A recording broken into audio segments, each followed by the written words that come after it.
Billionaire CEO's wedding turned into chaos when his wicked mother showed up with his ex on her arm. But what happened next, no one could have seen coming. But before we dive into the full story, let me know where you're watching from and what time it is. Now, subscribe to the channel and let's get started. The summer breeze carried the scent of expensive flowers across the Hartwell estate as Alexander Hartwell stood at his office window, overlooking the vast gardens where workers assembled a magnificent wedding pavilion.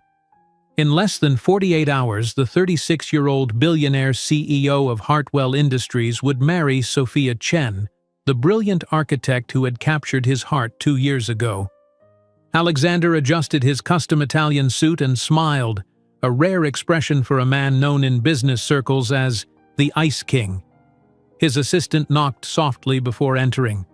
"Mr. Hartwell, the wedding planner needs final approval on the seating arrangements." "Tell Margot I approved everything yesterday," Alexander replied, not turning from the window. "She's concerned about your mother's requests." Alexander's jaw tightened. Victoria Hartwell, the family matriarch, had been a thorn in his side throughout the wedding planning. Despite having given Alexander full control of the family company 5 years ago, Victoria continued to act as though her opinion was the only one that mattered. "What is it this time?" he asked, finally turning to face his assistant. "Mrs. Hartwell wants to add 17 guests to the list. At this point, it would require restructuring the entire seating plan." Alexander pinched the bridge of his nose. "Tell Margot to hold firm. No additional guests without both my and Sophia's approval." As his assistant departed, Alexander's phone vibrated. Sophia's name flashed on the screen, instantly softening his expression. "Alexander, your mother just called me."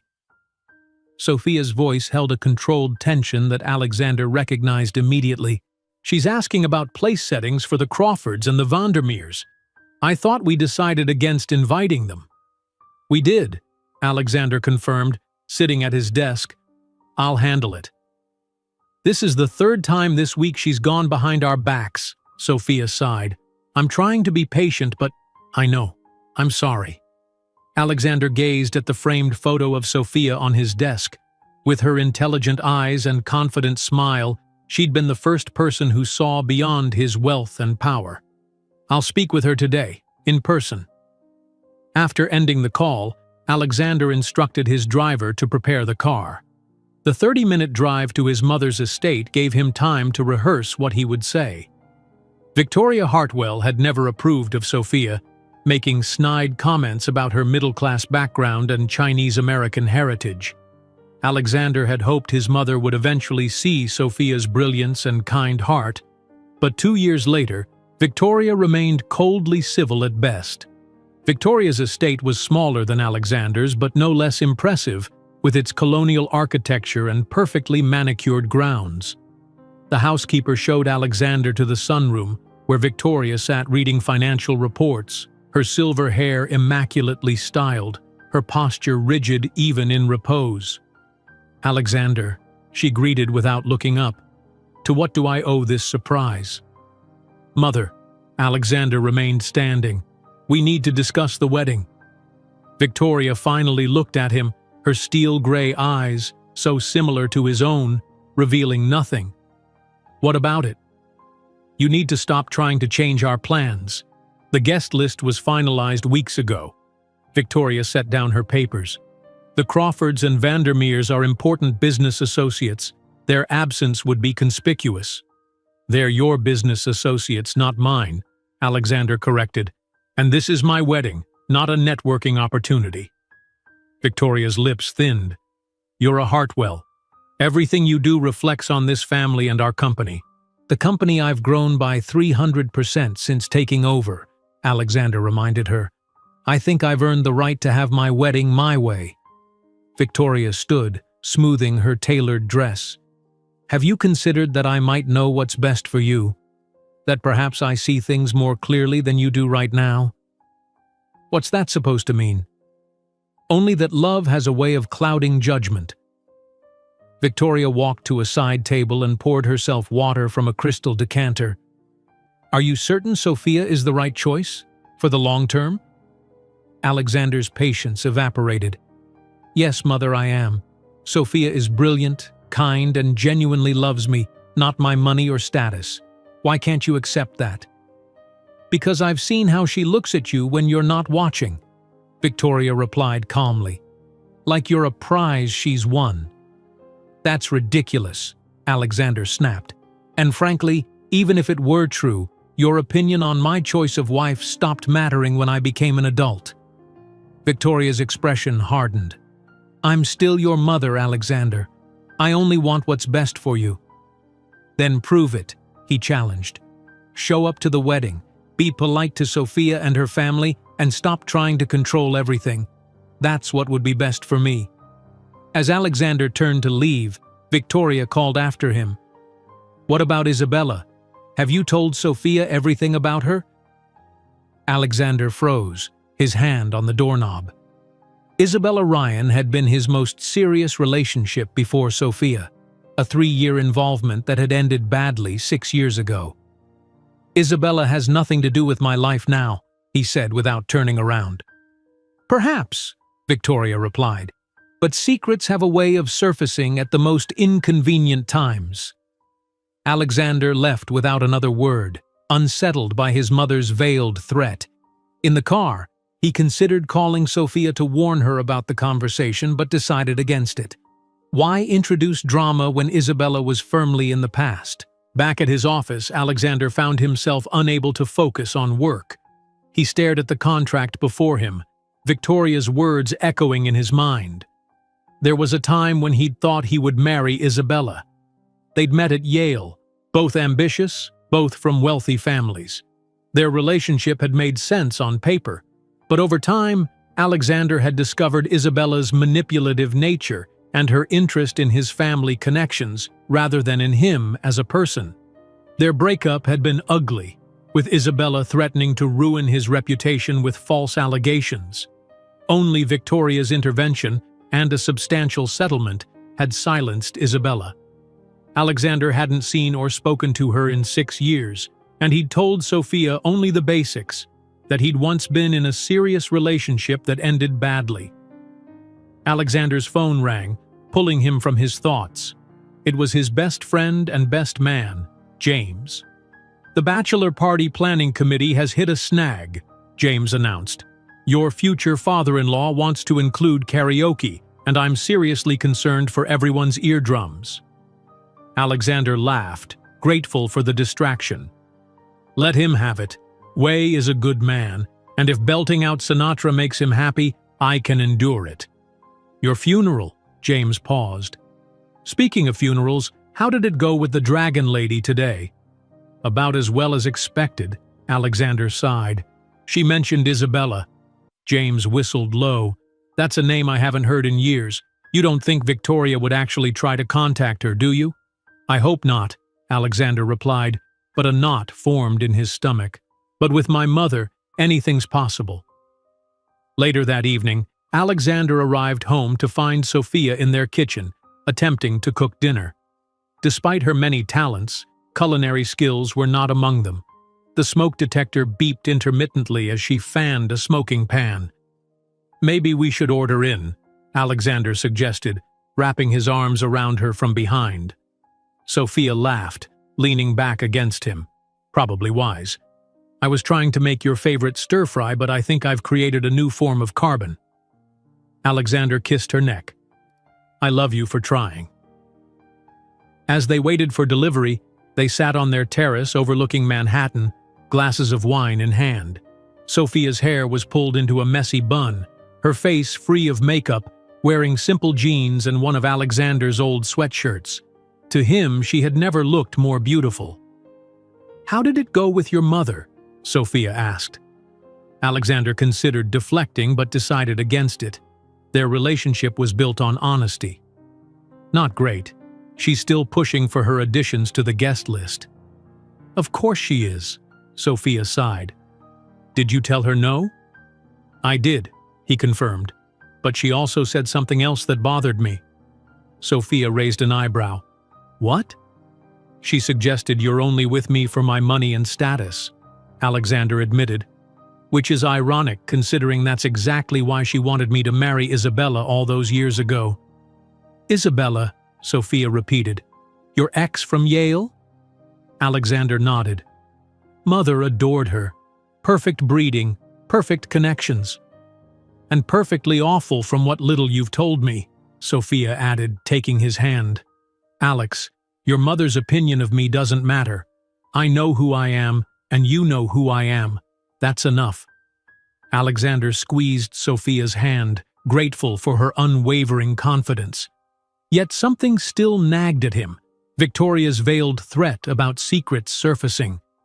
He'd never told Sophia the full truth about how badly things had ended with Isabella, partly because he was ashamed of how he'd handled it. There's something about Isabella I should probably tell you, Alexander began hesitantly. Our breakup was more complicated than I've let on. Sophia set down her wine glass, giving him her full attention. I'm listening. When I ended things, Isabella didn't take it well. She threatened to go public with claims that I'd mistreated her. Alexander's jaw tightened at the memory. They were completely false, but the allegations alone would have damaged my reputation just as I was taking over at Hartwell. What happened? Sophia asked, her expression neutral. My mother intervened. She arranged a settlement, a substantial one, and Isabella signed an NDA. She disappeared to Europe afterward. Alexander looked away. I'm not proud of how it was handled, but at the time, it seemed like the only solution. Sophia was quiet for a moment. Why didn't you tell me this before? Because it's the one time I took the easy way out instead of fighting for the truth, Alexander admitted, and because it's the only time I've ever been grateful for my mother's interference. Sophia nodded slowly. Thank you for telling me now. Is there anything else I should know about Isabella? Alexander shook his head. No. After the settlement, she's been completely out of my life. The food arrived, interrupting their conversation.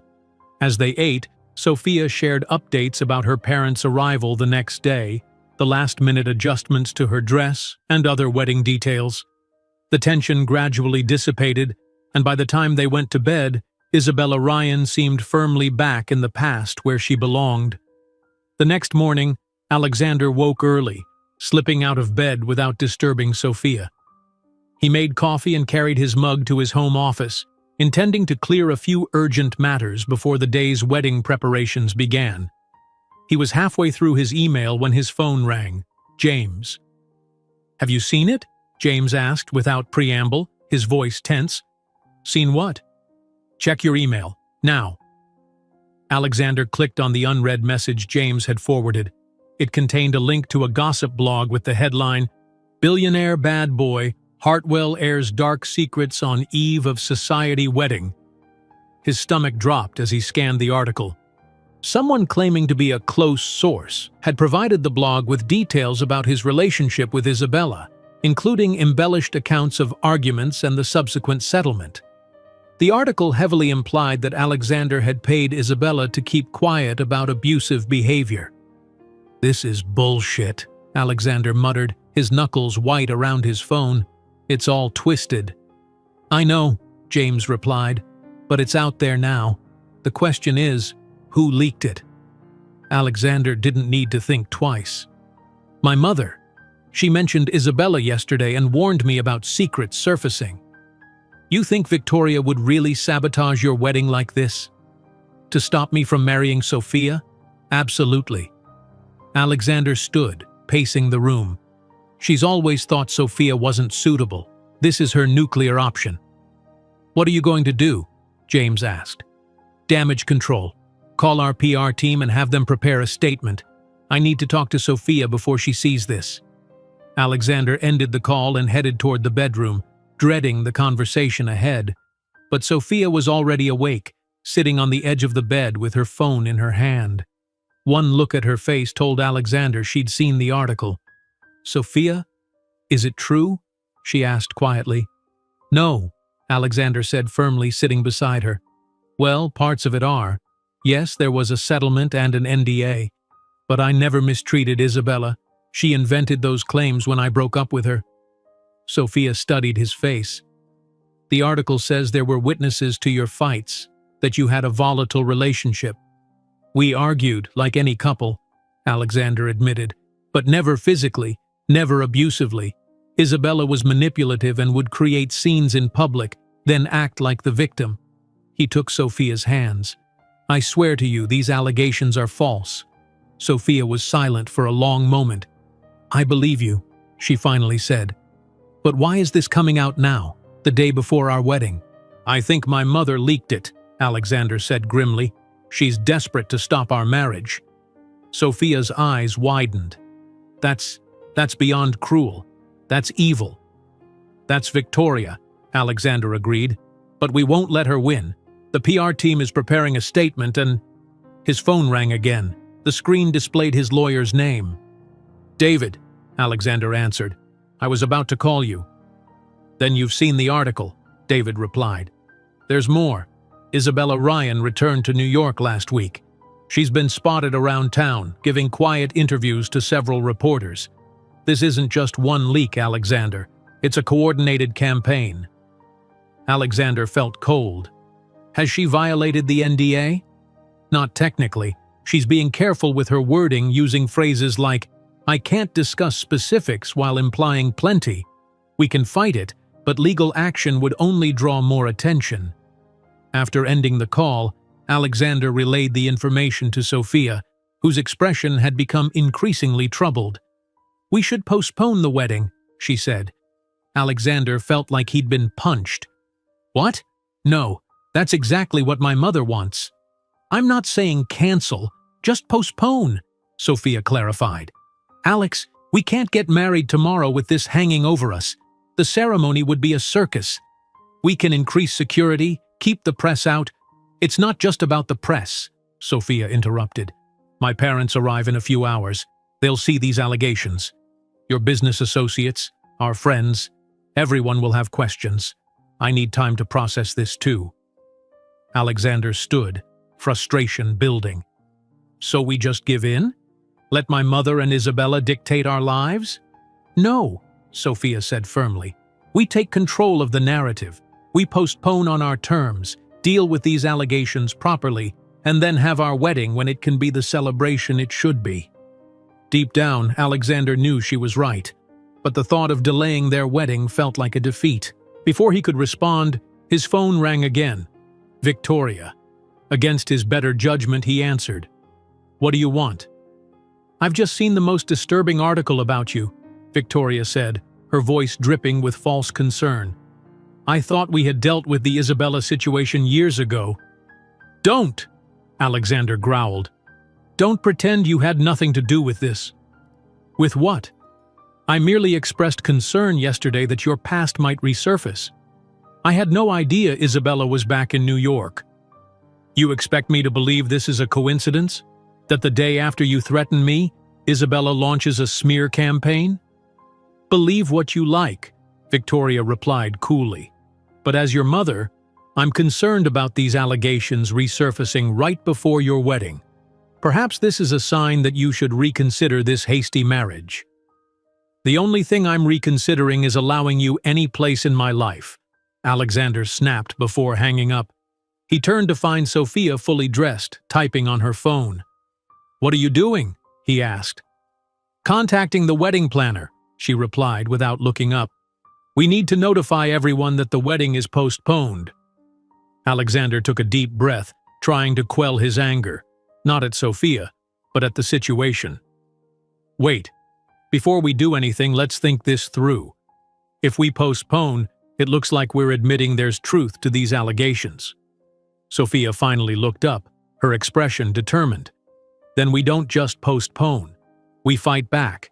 We hold a press conference today.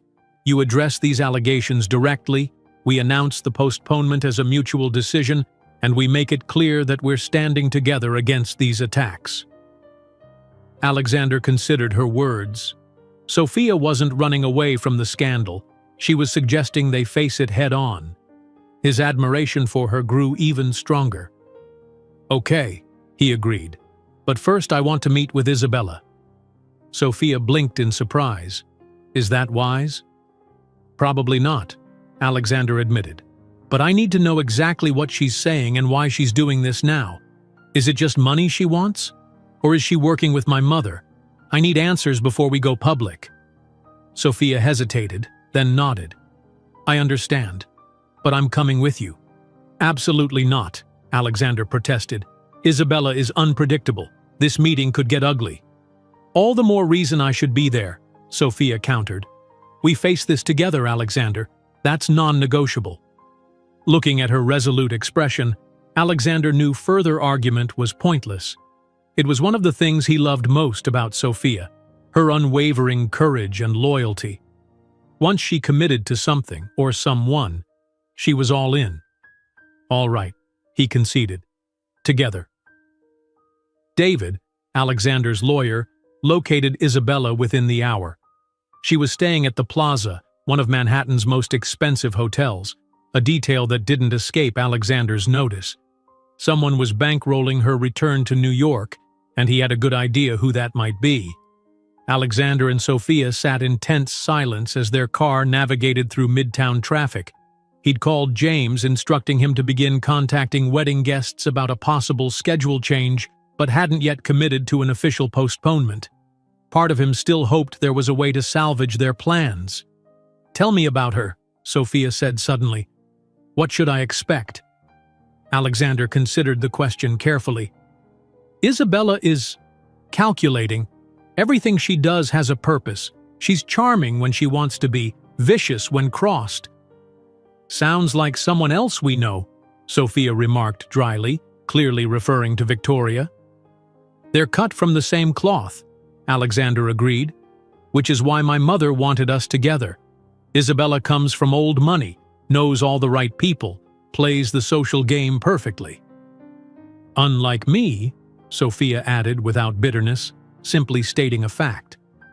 Alexander took her hand. "You're genuine. That terrifies both of them." As they pulled up to the plaza, Alexander's phone rang again. This time it was Wei Chen, Sophia's father. "We've just landed," Wei said when Alexander answered. "Sophia isn't responding to our messages. Is everything all right?" Alexander glanced at Sophia, who mouthed, "I'll call them later," and shook her head. "Everything's fine, Wei," Alexander assured his future father-in-law. "We're just dealing with a small issue related to the wedding. Sophia will call you soon." After ending the call, he looked at Sophia questioningly. "I don't want to worry them yet," she explained. "Let's see what Isabella has to say first." They were escorted to Isabella's suite by hotel staff. Alexander knocked, and the door opened to reveal a woman he hadn't seen in 6 years. Isabella Ryan had always been beautiful in a polished patrician way, tall and slender with expertly highlighted blonde hair and features that seemed designed for society pages. Today was no exception. She wore a simple but obviously expensive cream-colored dress, her makeup flawless. Her blue eyes widened in feigned surprise. "Alexander, and this must be Sophia. What an unexpected pleasure." "Skip the act, Isabella," Alexander said coldly. "You knew we'd come." Isabella's smile didn't falter as she stepped aside. "Please, come in. I've ordered tea." The suite was lavish, with fresh flowers everywhere and a view overlooking Central Park. Isabella gestured for them to sit on the plush sofa while she took an armchair opposite. "I must say, Sophia, you're even lovelier than your photographs," Isabella remarked, her voice honey-sweet with an undertone of venom. "I can see why Alexander fell for you." Sophia didn't take the bait. "Thank you for agreeing to meet with us, Ms. Ryan. We'd like to understand why you've chosen now to speak about your past with Alexander." Isabella's smile tightened almost imperceptibly. She'd clearly expected to intimidate Sophia and was finding it more difficult than anticipated. "Please call me Isabella. After all, we have so much in common." She poured tea with practiced grace. "As for why now, the truth has a way of demanding to be heard. When I saw the announcement of your engagement last year, it brought back difficult memories." "Memories you were paid to keep to yourself," Alexander interjected. "You signed an NDA." Isabella's eyes flashed. I signed an agreement not to discuss specific events. I've honored that, but I can't control what others might say about our relationship. Others meaning the close source quoted in that hit piece? Alexander countered. We both know that's you, Isabella. Prove it, she challenged, setting down her teacup. But that's not why you're here, is it? You want to know what it will take to make this go away before your big day tomorrow. Alexander felt Sophia tense beside him but kept his focus on Isabella. What I want is to understand what game you're playing. Did my mother put you up to this?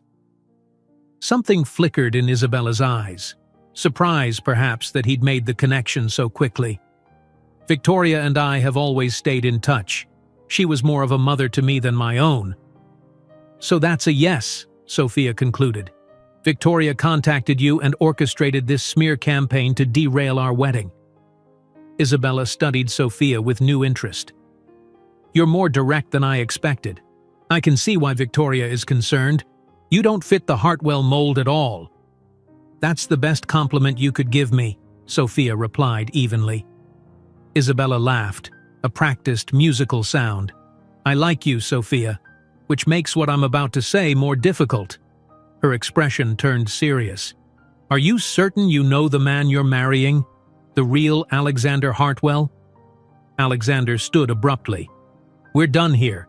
Whatever lies you're selling, we're not buying. Isabella remained seated, unperturbed. Did he tell you about Paris, Sophia? About what really happened there? Alexander froze. Paris had been their final trip together, where he discovered the extent of Isabella's deception. It was also where he'd made the biggest mistake of his relationship. Alex? Sophia looked up at him, concern in her eyes. This is exactly what she wants, Alexander said, not taking his eyes off Isabella. To plant seeds of doubt. Isabella set down her teacup. Victoria told me you never mentioned Paris to Sophia. That's very telling, don't you think? What else hasn't he shared? Sophia stood now too. Whatever happened between you and Alexander is in the past. We've both been honest about our previous relationships, the important parts anyway. Has he been honest about his mother? Isabella pressed. About the lengths Victoria will go to protect the Hartwell name? Because I can assure you this article is just the beginning. Is that a threat? Alexander demanded. A warning, Isabella corrected, from someone who once stood where Sophia stands now. Victoria destroyed me when I threatened the Hartwell legacy. She'll do the same to Sophia. You betrayed me, Alexander said through clenched teeth. You were using me for my family connections, my money. And you were using me as the perfect society girlfriend who would make mommy happy, Isabella countered, rising to her feet. Until you got bored and discarded me. That's not what happened, and you know it, Alexander snapped.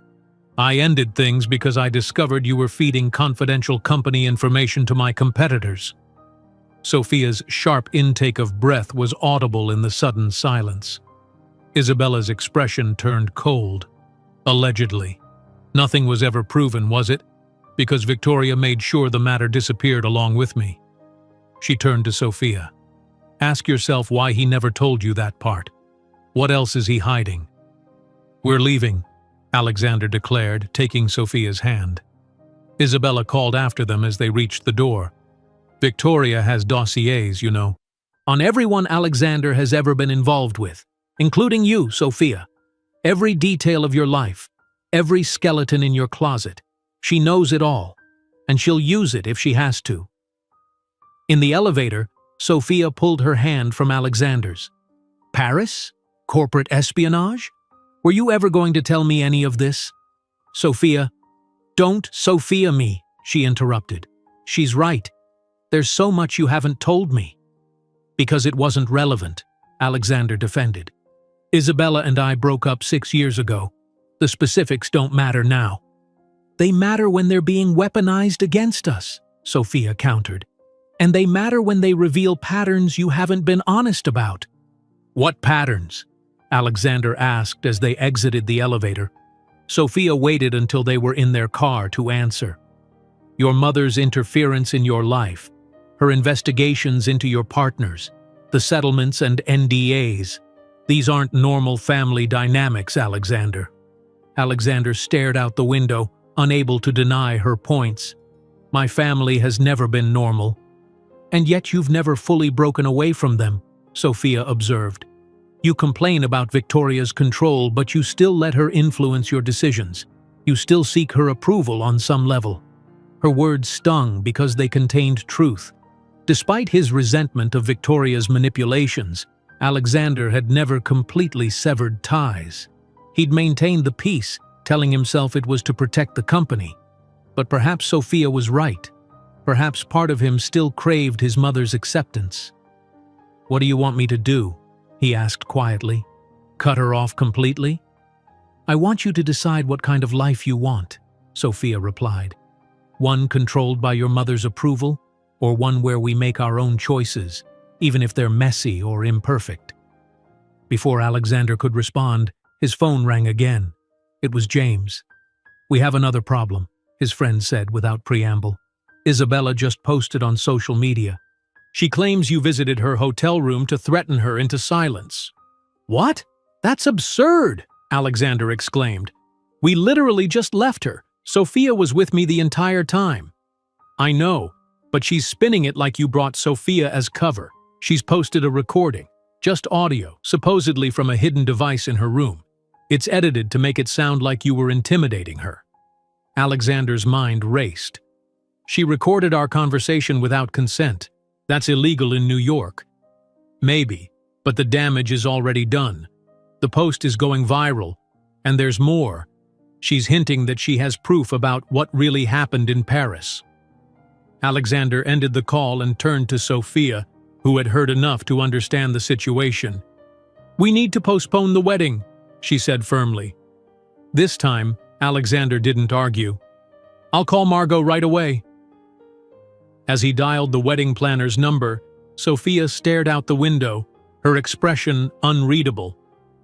Alexander felt a growing dread that Isabella and Victoria might achieve their goal after all, not just postponing his wedding, but potentially destroying his relationship with Sophia entirely. The next few hours passed in a blur of phone calls and emergency meetings. Margot, the wedding planner, mobilized her team to contact all 200 guests, while Alexander's PR department crafted a statement announcing the postponement due to unforeseen circumstances. David assembled a legal team to address Isabella's recorded conversation, though he advised against immediate action that might escalate the situation. By late afternoon, Alexander and Sophia sat in their living room with James and Wei and Lin Chen, Sophia's parents, who had arrived from California 2 hours earlier. The atmosphere was somber as Alexander explained the situation. "I'm so sorry this is happening," he concluded, looking especially at Sophia's parents. "The last thing I wanted was to disappoint you or cause any embarrassment." Wei, a soft-spoken professor of mathematics, adjusted his glasses. "In my experience, the truth eventually prevails. If these allegations are false, time will reveal that." Lin, more direct than her husband, leaned forward. "But why would your mother do this? What does she gain by hurting her own son?" "Control," Sophia answered before Alexander could. "Victoria has orchestrated every aspect of Alexander's life. Our marriage represents him breaking free from her influence." "And she'd rather destroy your happiness than lose that control?" Lin asked, skepticism evident in her tone. "You don't know Victoria," James interjected. "I've watched her manipulate Alexander since college. This is entirely in character for her." Alexander's phone buzzed with a text from David. "Turn on GBS News now." He grabbed the remote, switching on the large television mounted on the wall. Isabella's face filled the screen, composed and sympathetic as a reporter interviewed her. "I never wanted to speak publicly about my relationship with Alexander," Isabella was saying. "But when I heard about his engagement, I felt a moral obligation to warn his fiancée about the patterns of behavior I experienced." "And what patterns were those, Ms. Ryan?" the reporter prompted. Isabella lowered her eyes, the picture of reluctant candor. "Control. isolation, anger when things didn't go his way. Alexander has two sides: the charming businessman everyone sees, and the private man whose temper can be frightening. "That's a lie," Alexander growled, his hands clenching into fists.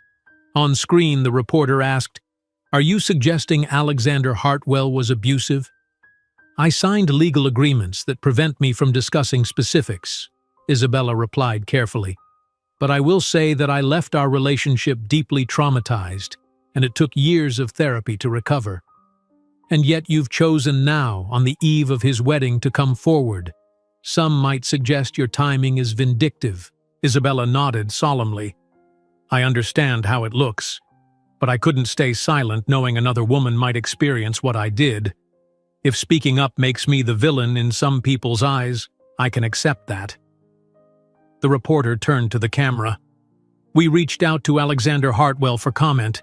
His team provided a statement denying all allegations and announcing the postponement of his wedding to architect Sophia Chen. For GBS News, I'm—" Alexander muted the television, his expression thunderous. "She's playing the concerned ex-girlfriend perfectly, making it look like she's reluctantly speaking out to protect Sophia."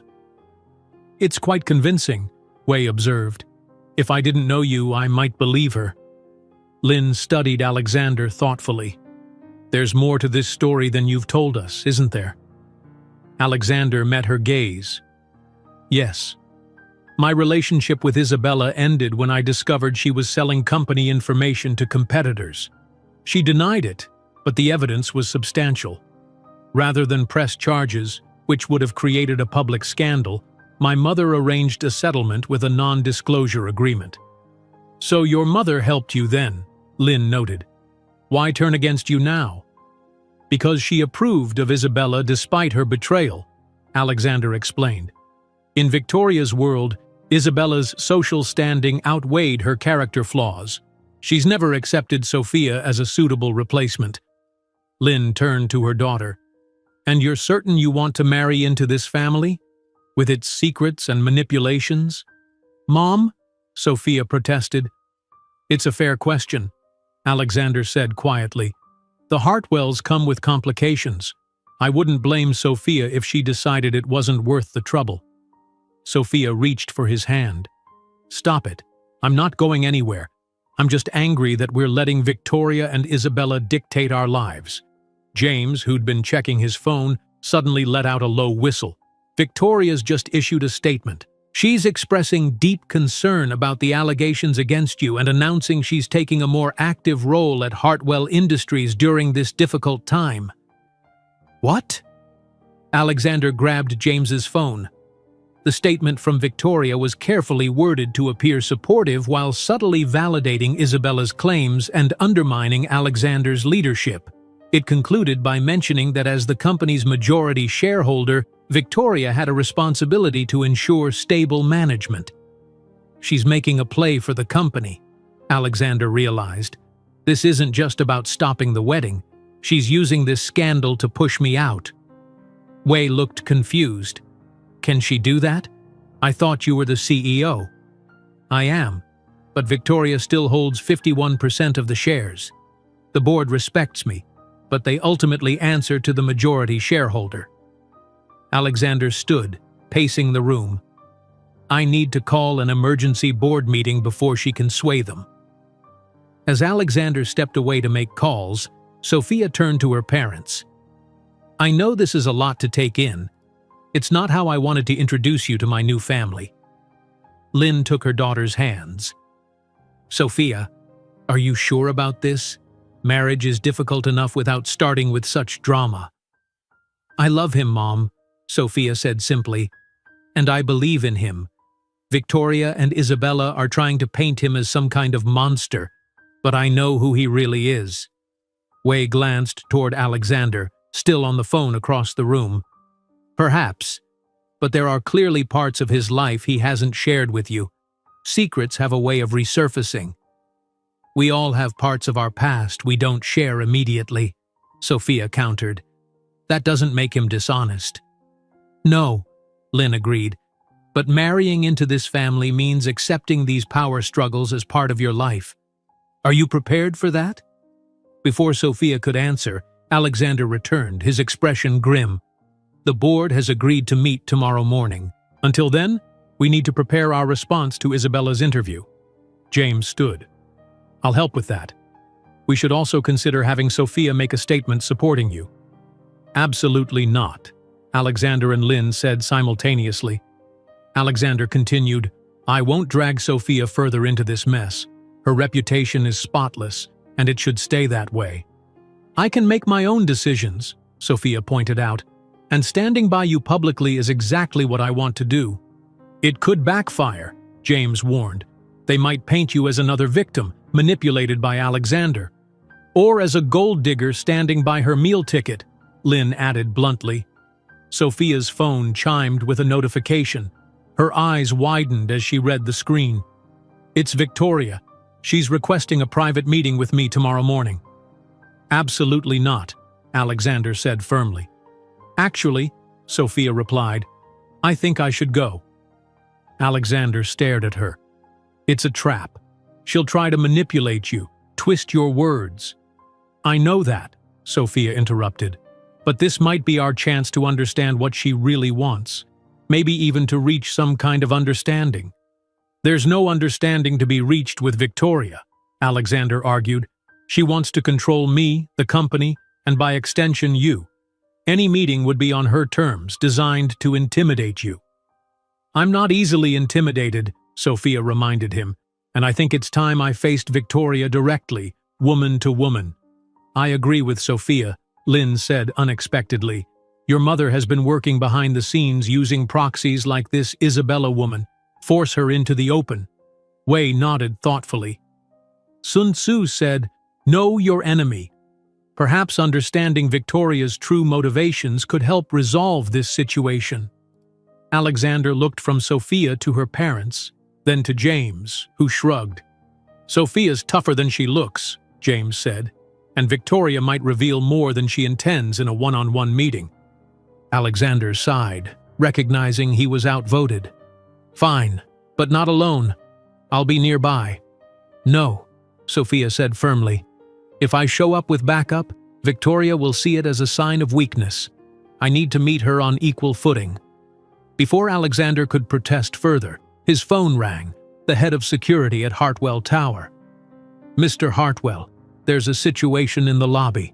Your mother and Ms. Isabella Ryan are here, demanding to see you. They've brought reporters. Alexander closed his eyes briefly, composing himself. Tell them I'm not available, and have security escort them out if necessary. Sir, Ms. Ryan is making quite a scene. She's telling reporters you've threatened her and that she fears for her safety. Of course she is, Alexander muttered. Inform them that the building's security cameras will be reviewed if they continue making false claims, and call the police if they won't leave peacefully.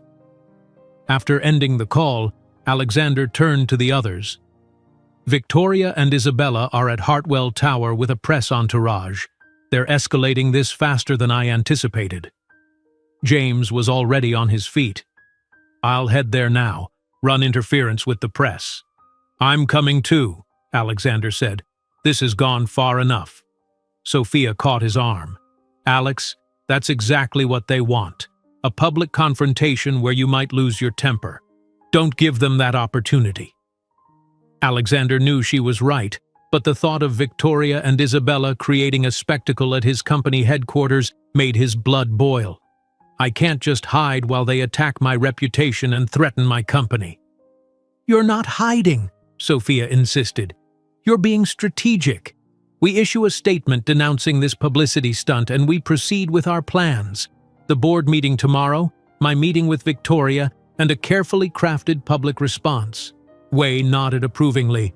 Your fiancé is wise, Alexander. In chess, the player who reacts emotionally often loses. Alexander took a deep breath, forcing himself to think rationally. You're right. James, go to Hartwell Tower as my representative.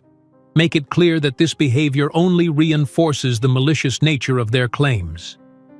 As James departed, Alexander turned to Sophia and her parents. I'm sorry you've been dragged into this circus. Lynn's expression softened slightly. Family is rarely simple, Alexander. The question is how we handle the complications. Alexander's phone buzzed again. A news alert. The headline made his stomach drop. Breaking. Ex-girlfriend shares photo evidence of Hartwell's Paris incident. Alexander stared at his phone, a cold dread spreading through him. He tapped on the notification, bracing himself for what he might see. The article featured a photograph of Isabella with a bruised cheek, dated 6 years ago in Paris. The caption claimed it was evidence of Alexander's volatile temper. "This is completely fabricated," Alexander said, his voice strained as he handed his phone to Sophia. "That bruise, it never happened. At least, not how she's implying." Sophia studied the photo, her expression unreadable. "What did happen in Paris, Alexander? The truth, please." Alexander sank onto the couch, aware that everyone was watching him intently. "Paris was where our relationship ended. I had gone there for business, and Isabella joined me unexpectedly. She claimed it was to surprise me, but I later discovered she'd arranged meetings with executives from our biggest competitor." He paused, gathering his thoughts. "The night that photo was taken, we argued in our hotel suite. I had found emails on her laptop proving she'd been sharing confidential information. She denied everything, claimed I was paranoid. When I said I was ending our relationship, she became hysterical." "And the bruise?" Wei asked quietly.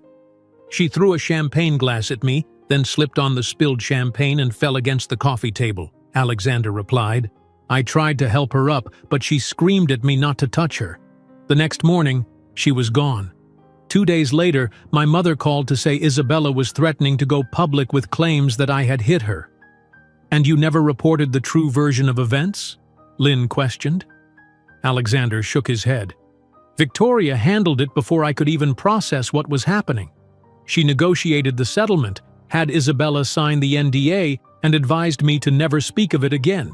She said it was better to pay for silence than risk the scandal." Sophia handed the phone back to him. "Did you take any photos of the broken glass? The spilled champagne? Anything that would corroborate your version?" "No," Alexander admitted. "I was in shock. It never occurred to me that I would need evidence." "So it's her word against yours," Lynn observed. "Essentially, yes." Alexander looked directly at Sophia. "But I swear to you, I have never struck a woman in my life. I would never—" "I believe you," Sophia interrupted. "But we need to address this immediately. Isabella has crossed a line from vague implications to specific documented allegations." Alexander's phone rang again. David. "The Paris photo changes things," his lawyer said without preamble. "We need to counter this aggressively. Do you have any witnesses who were in Paris with you? Hotel staff who might have heard the argument or seen Isabella afterward?" "The hotel manager," Alexander recalled. "He came to the suite after complaints about the noise. He saw the broken glass, spoke to both of us." "Good. I'll try to track him down," David said. "In the meantime, we should issue a statement categorically denying these allegations and explaining what really happened." After ending the call, Alexander looked up to find Sophia deep in thought. "What are you thinking?" he asked her. "I'm thinking Isabella made a tactical error," Sophia replied. "Until now, she's been careful to imply without directly accusing. This photo and caption are a specific claim that can be proven false."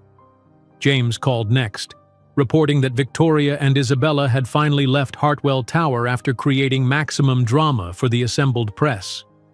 "They're giving interviews on the sidewalk now. Victoria is playing the concerned mother, saying she always suspected something wasn't right about your relationship with Isabella but wanted to believe the best about her son." "She's incredible," Alexander muttered, anger and hurt mingling in his voice. "To stand there and pretend she's just discovered these allegations when she orchestrated the whole thing." After updating James on the Paris photo, Alexander ended the call and turned to find Sophia conferring quietly with her parents. Their expressions were serious, and Alexander felt a stab of fear that they might be convincing her to end the relationship. Sophia noticed his concern and crossed the room to him. "My parents are going back to their hotel to rest. It's been a long day and tomorrow will be even longer." "Of course," Alexander nodded, extending his hand to Wei and Lin. "I'm truly sorry about all of this. It's not how I wanted you to experience New York." Wei shook his hand firmly. "Life rarely follows our plans, Alexander. How we adapt reveals our character." Lin's handshake was briefer. "We'll speak more tomorrow. Sophia, will you walk us out?" As Sophia accompanied her parents to the elevator, Alexander sank onto the couch, suddenly exhausted. The wedding venue was cancelled, his reputation was under attack, his company potentially at risk, and his relationship with Sophia strained by revelations and half-truths. Victoria had orchestrated a masterful assault on everything he valued. When Sophia returned, she sat beside him, taking his hand. "My parents haven't written you off, you know. They're concerned, but they trust my judgment." "And what is your judgment?" Alexander asked, almost afraid to hear the answer. "That you're a good man caught in an impossible situation," Sophia replied. "And that Victoria has underestimated both of us if she thinks this will drive us apart." Relief washed over him. "I wouldn't blame you if you wanted to walk away from all this." "I know," Sophia said simply. "That's one reason I won't." She squeezed his hand. "But Alexander, we need a strategy. Victoria and Isabella are running circles around us because they planned this carefully. We're just reacting." "You're right," Alexander acknowledged. "What do you suggest?" "First, we need to understand Victoria's endgame. Is this really just about stopping our wedding? Or is the company her primary target?" "Both," Alexander said after a moment's thought. "She wants me under her control, personally and professionally. The wedding is a symbol of my independence, and she can't tolerate that. Then we need to fight on both fronts," Sophia decided. "Tomorrow, you secure your position with the board while I meet with Victoria. Tonight, we prepare our counterattack against Isabella's claims." Alexander studied her with admiration. Under pressure that would break many people, Sophia remained calm and strategic. "We make a good team," he said softly. "We do," she agreed with a small smile. "Now, let's get to work." They spent the evening with David and the PR team, crafting statements and planning their approach to the board meeting. Alexander reached out to former hotel employees from Paris, offering substantial compensation for anyone who could corroborate his version of events. By midnight, they had located the former hotel manager, now working in Barcelona, who remembered the incident clearly and agreed to provide a statement. As they prepared for bed, Alexander received a text from James. "You should see this." Attached was a link to a social media post from one of Victoria's oldest friends, a woman named Eleanor Whitmore, expressing shock at the allegations against Alexander and recounting how she had witnessed concerning behavior during his relationship with Isabella.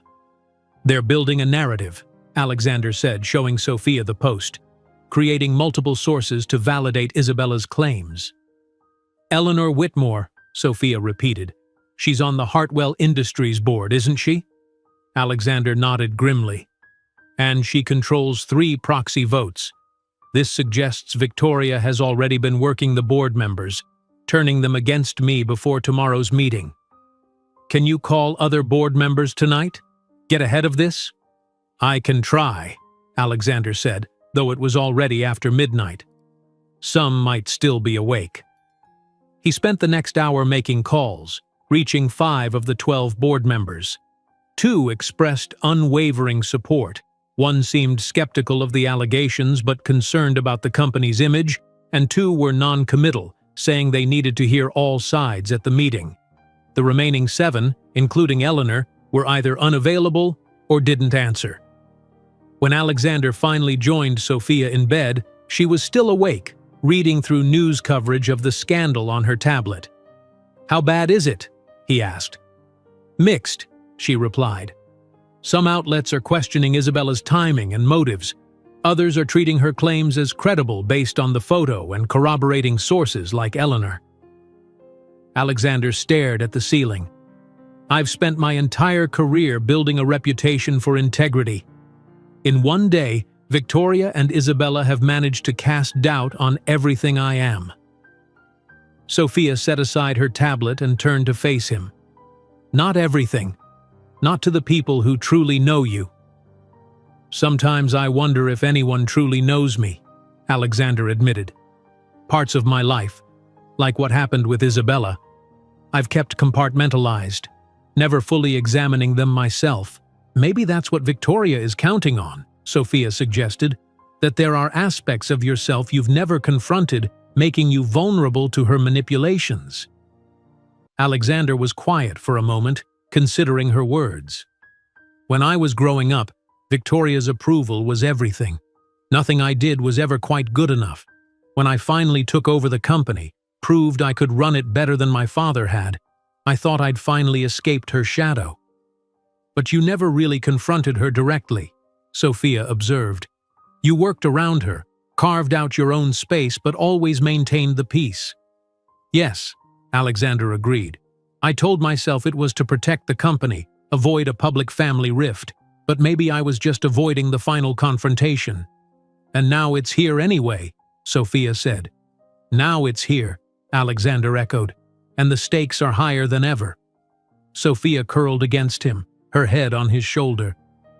Whatever happens tomorrow, we face it together. Alexander wrapped his arm around her, drawing comfort from her presence. Together, he agreed, though a part of him feared what the morning would bring. As exhausted as he was, sleep proved elusive. Alexander's mind raced with preparations for the board meeting, concerns about Sophia's planned encounter with Victoria, and fury at Isabella's fabricated photo.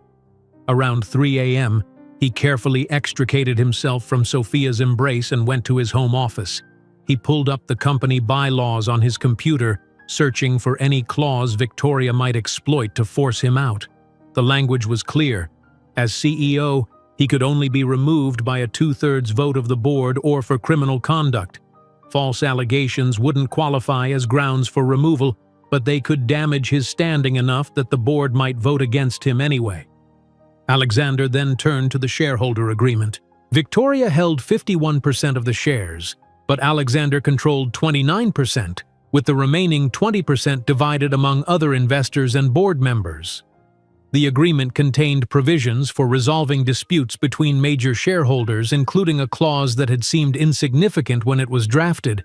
If either majority or minority shareholders acted with demonstrable malice to damage the company's reputation or operations, their voting rights could be temporarily suspended pending resolution.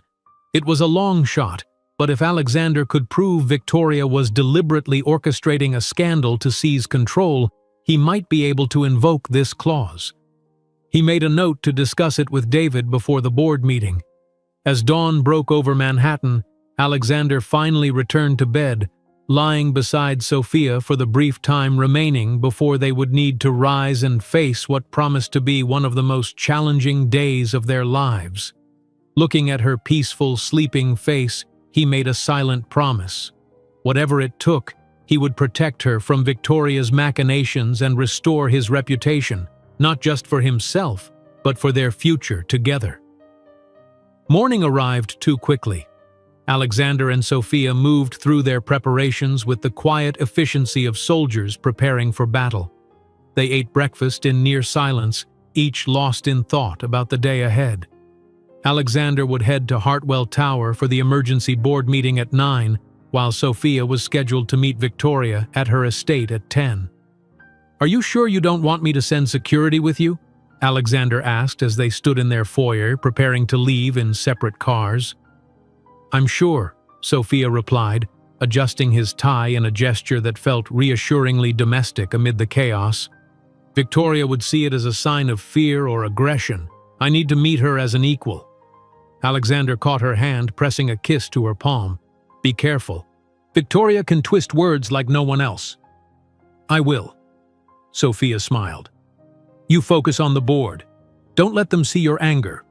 That's what Victoria wants. They parted with a lingering kiss, both aware of the high stakes of the day ahead. In the car, Alexander reviewed his notes one final time before calling David, who would meet him at the tower. "I've been researching that shareholder clause you mentioned," David said.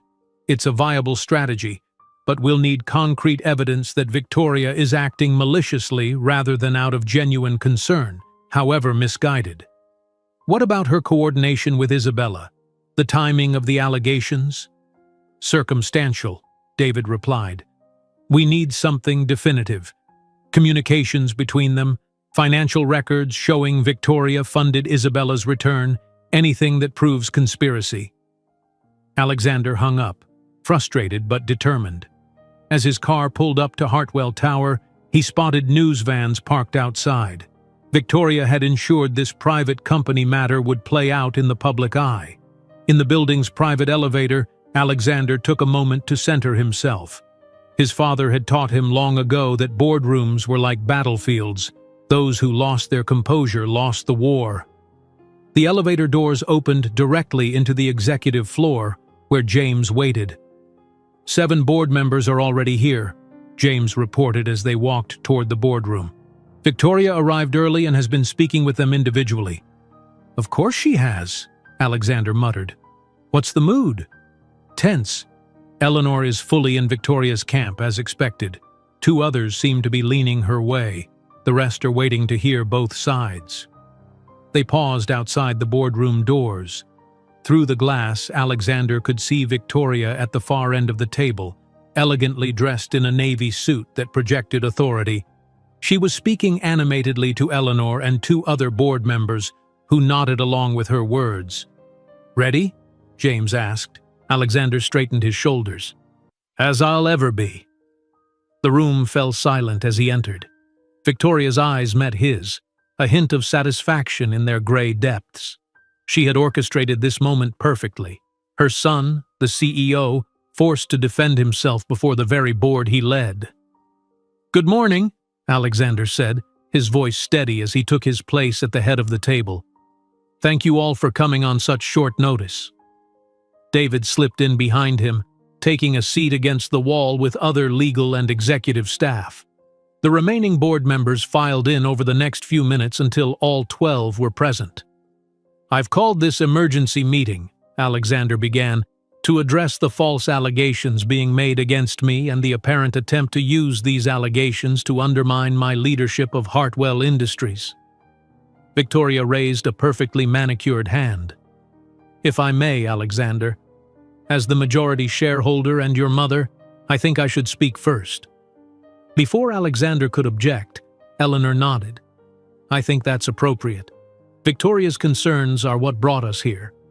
Alexander bit back a retort, gesturing for Victoria to proceed. "Give her enough rope," he reminded himself. Victoria stood, the picture of dignified concern. "Board members, this is perhaps the most difficult day of my life. No mother wants to question her son's character or actions. However, recent allegations against Alexander have forced me to consider whether he is currently fit to lead our company." She began to pace slowly, her voice measured. "I've known Isabella Ryan since she was a child. Her family and ours have been connected for generations. When she and Alexander became involved, I was delighted. Isabella understood our world, our responsibilities to the Hartwell name." Victoria paused, a master of timing. "When their relationship ended, I accepted Alexander's version of events. I even facilitated the settlement that protected him from Isabella's claims. I believed my son." "And what's changed?" asked Martin Reynolds, one of the oldest board members. "Why question that belief now?" "Evidence I wasn't previously aware of," Victoria replied. "The photograph from Paris, accounts from mutual friends who witnessed disturbing behavior, and most importantly, a pattern that has become clear to me over time." "What pattern?" Alexander challenged, unable to remain silent. Victoria looked at him with practiced sadness. "A pattern of secrecy, Alexander. Of compartmentalizing your life. Of presenting different faces to different people. I've watched you become increasingly isolated, increasingly controlling in both your personal and professional lives." "That's absurd," Alexander countered. "The company's success under my leadership speaks for itself. Our growth, our ethical practices—" "No one questions your business acumen," Victoria interrupted smoothly. "It's your judgment and temperament that concern me.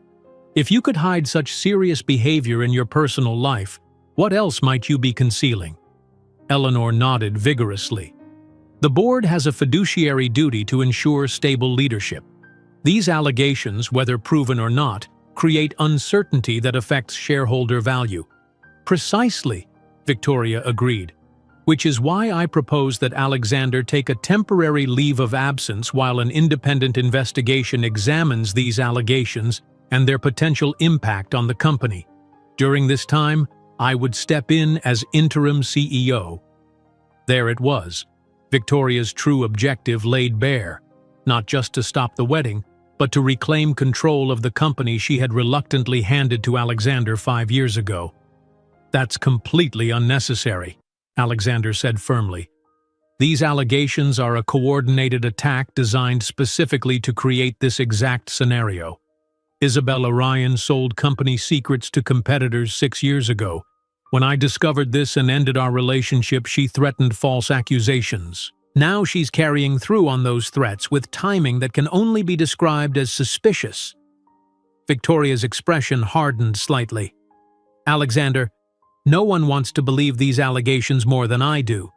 But your characterization of Isabella as some kind of corporate spy is new information to this board. Why wasn't this disclosed when it happened? It was a trap, and Alexander had walked right into it. If corporate espionage had occurred and he hadn't reported it, he'd failed in his duties as CEO." "The evidence was compelling but not conclusive," he answered carefully. "Without absolute proof, making such accusations public would have been irresponsible and potentially libelous." "So you paid her to go away instead," Eleanor said disapprovingly. "A settlement was reached, yes," Alexander acknowledged, "as happens in many sensitive corporate matters." Victoria seized the opening.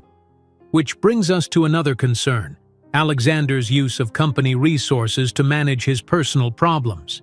The settlement with Isabella, the confidentiality agreements, the legal fees, all charged to Hartwell Industries rather than paid personally." Several board members exchanged concerned glances. This was a more concrete issue than the allegations themselves. "The settlement protected the company from potential scandal and litigation," Alexander defended. "Our legal department advised that this was a proper use of company resources given the potential corporate implications." "And what about the current situation?" Victoria pressed. "Are company resources being used to manage these new allegations? Allegations that stem from your personal conduct?" Before Alexander could respond, the boardroom door opened, and a staff member hurried in to whisper something to David. The lawyer stood immediately. "Mr. Chairman, I apologize for the interruption, but there's an urgent development that the board should be aware of." Alexander nodded for him to continue, hoping for something that might shift the momentum away from Victoria's narrative. David approached the table. "We've just received a communication from Ms. Isabella Ryan's attorney. She is offering to retract her allegations in exchange for a new settlement of $20 million. The room erupted in murmurs. Victoria's face betrayed momentary surprise before she composed herself. "This only confirms the seriousness of the situation," she said. "Isabella wouldn't ask for such a sum without—" "Without what, Mother?" Alexander interrupted. "Without confidence that we're desperate enough to pay? Without your assurance that you would support such a demand?" Victoria's eyes flashed. "Are you accusing me of collusion?" "I'm suggesting the timing is, once again, remarkably convenient," Alexander replied.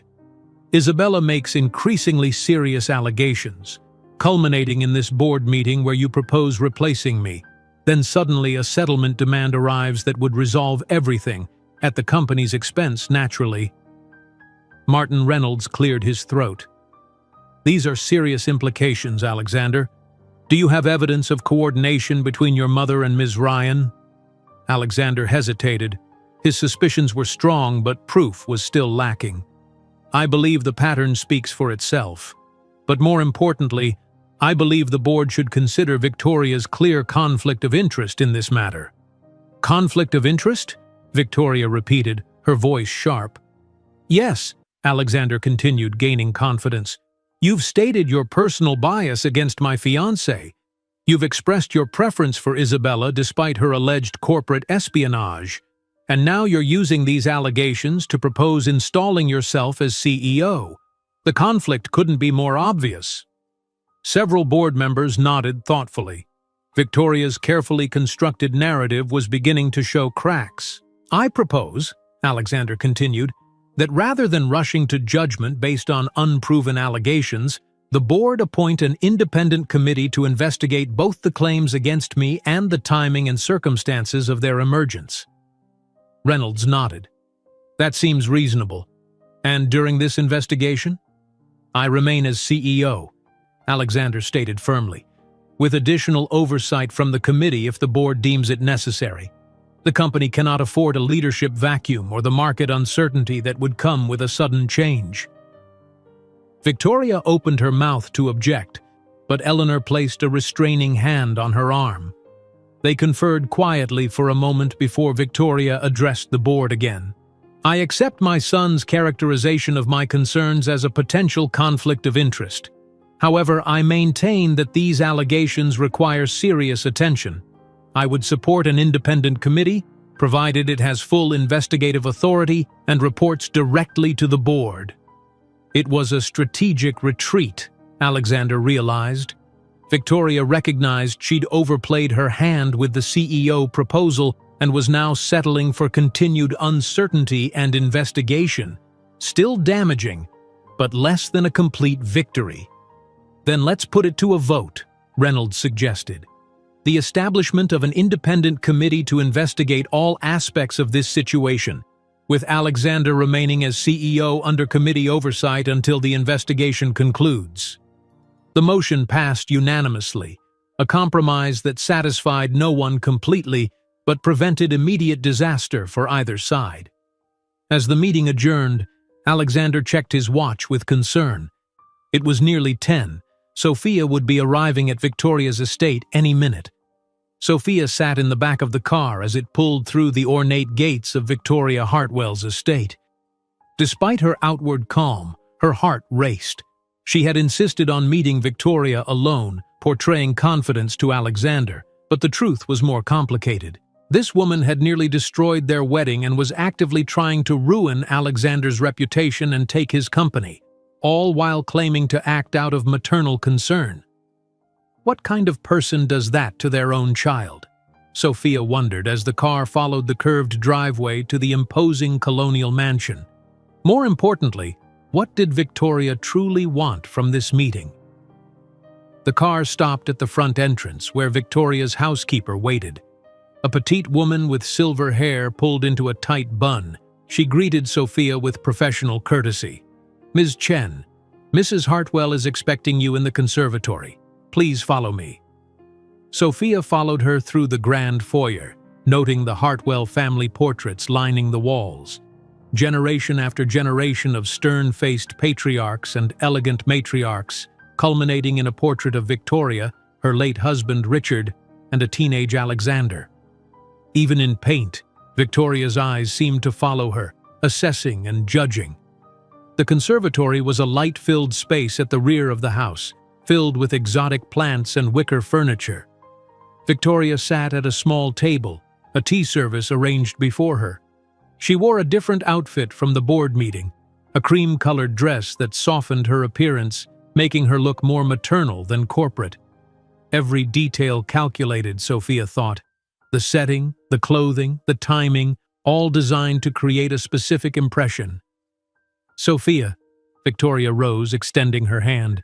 Thank you for coming. I wasn't sure you would.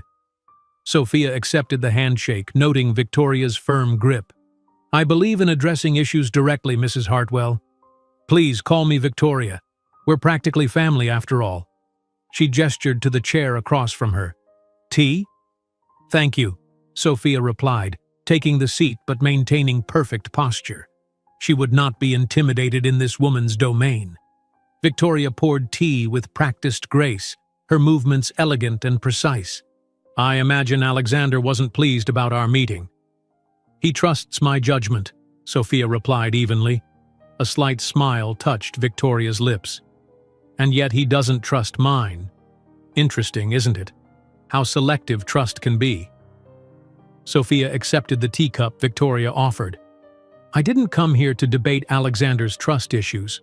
I came to understand why you're trying to destroy your son's happiness. Victoria's eyebrows rose slightly at Sophia's directness. Is that what you think I'm doing? The evidence speaks for itself, Sophia replied.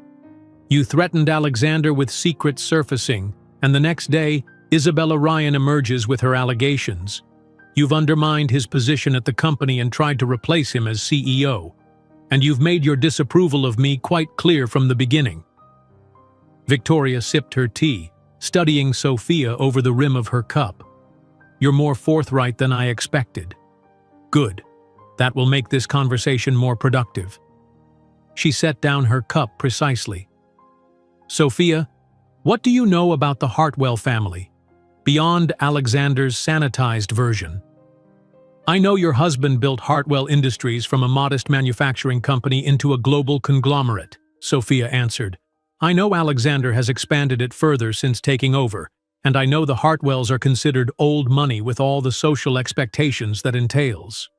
Surface details, Victoria dismissed. Let me tell you what you don't know. The Hartwell name hasn't survived for 5 generations by accident. It's survived through careful management of assets, of relationships, and yes, of succession. Meaning what, exactly? Meaning that every Hartwell heir has been guided, sometimes forcefully, toward decisions that protect the family legacy, Victoria explained. Richard, my husband, was no exception. Neither is Alexander. Sophia frowned. You speak as if the Hartwell name is more important than the actual people who bear it. In many ways it is, Victoria replied without hesitation. Individuals die, Ms. Chen. Legacies endure. My responsibility has always been to ensure that the Hartwell legacy continues, unblemished and uncompromised. And you believe I compromise that legacy? Victoria studied her for a moment. I believe you're an intelligent, accomplished woman with ambitions of your own. Admirable qualities, certainly. But Alexander needs a partner who understands that the Hartwell name comes with obligations that supersede personal desires. Someone like Isabella, Sophia observed. Isabella understands our world, Victoria confirmed. She was raised in it, just as Alexander was. There are expectations, traditions. Traditions like controlling your son's life, Sophia interrupted. Traditions like fabricating scandals when he defies you. Victoria's expression hardened. You presume too much. Isabella's allegations are her own. I simply recognize their significance. With remarkably convenient timing, Sophia noted. Tell me, did you contact Isabella or did she contact you? A flicker of something, surprise perhaps or reluctant respect, crossed Victoria's face. You're very direct. I don't have time for games, Sophia replied. Neither does Alexander. So why don't we speak plainly? What do you really want from this meeting? Victoria set her teacup down with a decisive click. Very well. Plainly, I want you to end your engagement to my son. Despite having expected this, the bluntness of Victoria's statement still took Sophia aback. And why would I do that? Because it's in everyone's best interest, Victoria said simply. Alexander's reputation is being damaged daily. His position at the company is now under scrutiny. These problems will continue as long as he defies me by pursuing this unsuitable marriage. So you admit you're behind Isabella's allegations? Victoria waved a dismissive hand. Isabella's grievances are real, even if exaggerated for effect. My point is that they would never have surfaced if Alexander had made appropriate choices. Appropriate according to you, Sophia challenged. According to the responsibilities of his position, Victoria corrected. The Hartwell heir doesn't have the luxury of marrying whomever catches his fancy. There are considerations of social standing, family connections, mutual interests.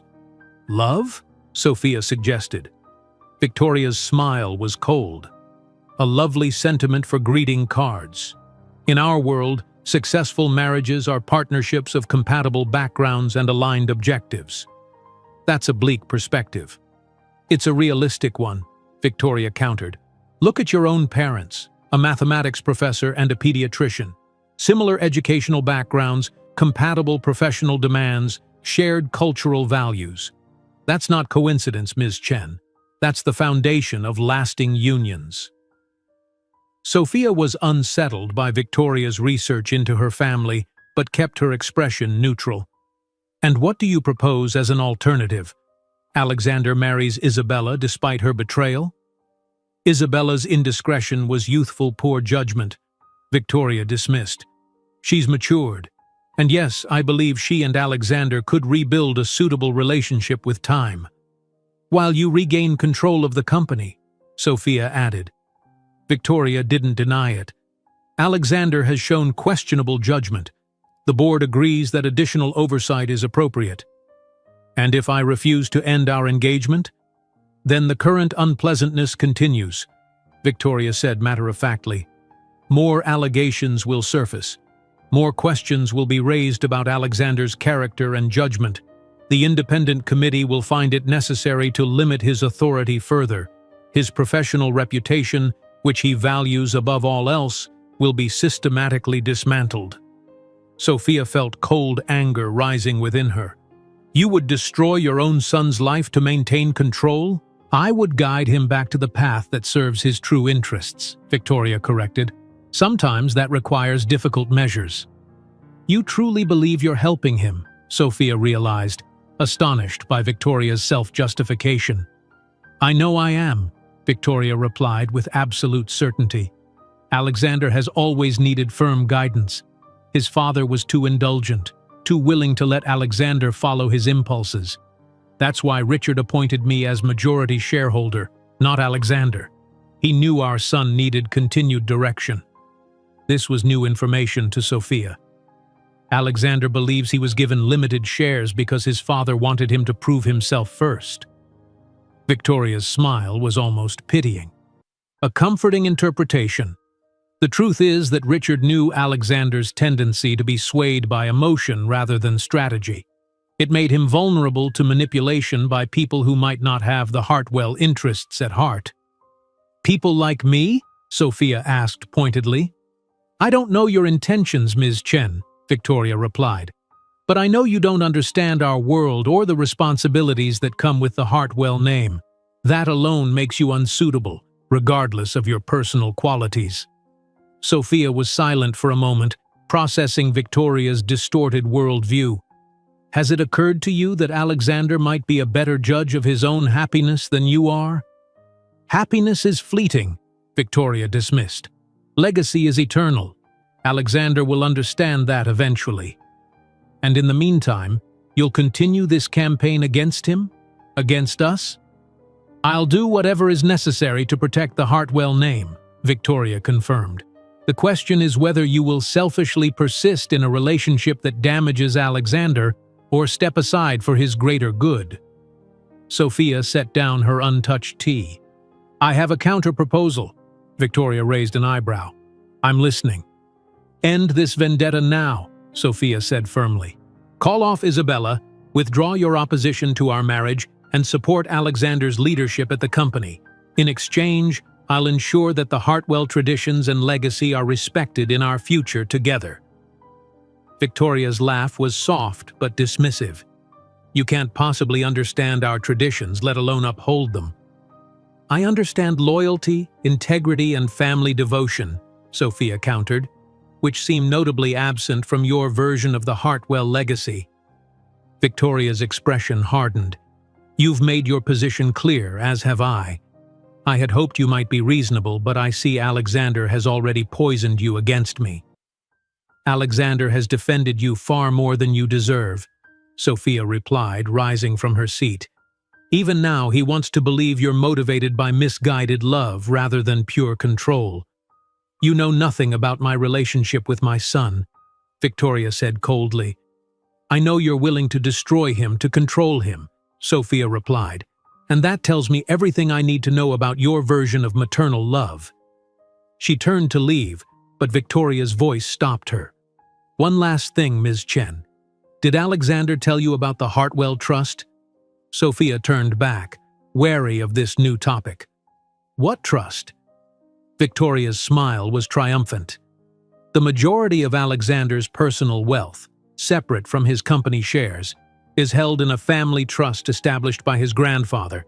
Access to those funds is contingent on marriage to a spouse approved by the trust administrators. Care to guess who the primary administrator is? Sophia felt a chill. You. Indeed. Victoria's smile widened slightly. So while Alexander may be CEO with a generous salary, the true Hartwell fortune remains beyond his reach without my approval of his marriage. Alexander doesn't care about the trust money, Sophia said, though uncertainty crept into her voice. This was the first she'd heard of such an arrangement.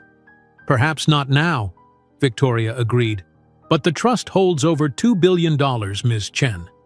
That kind of wealth has a way of becoming important, especially when children enter the picture.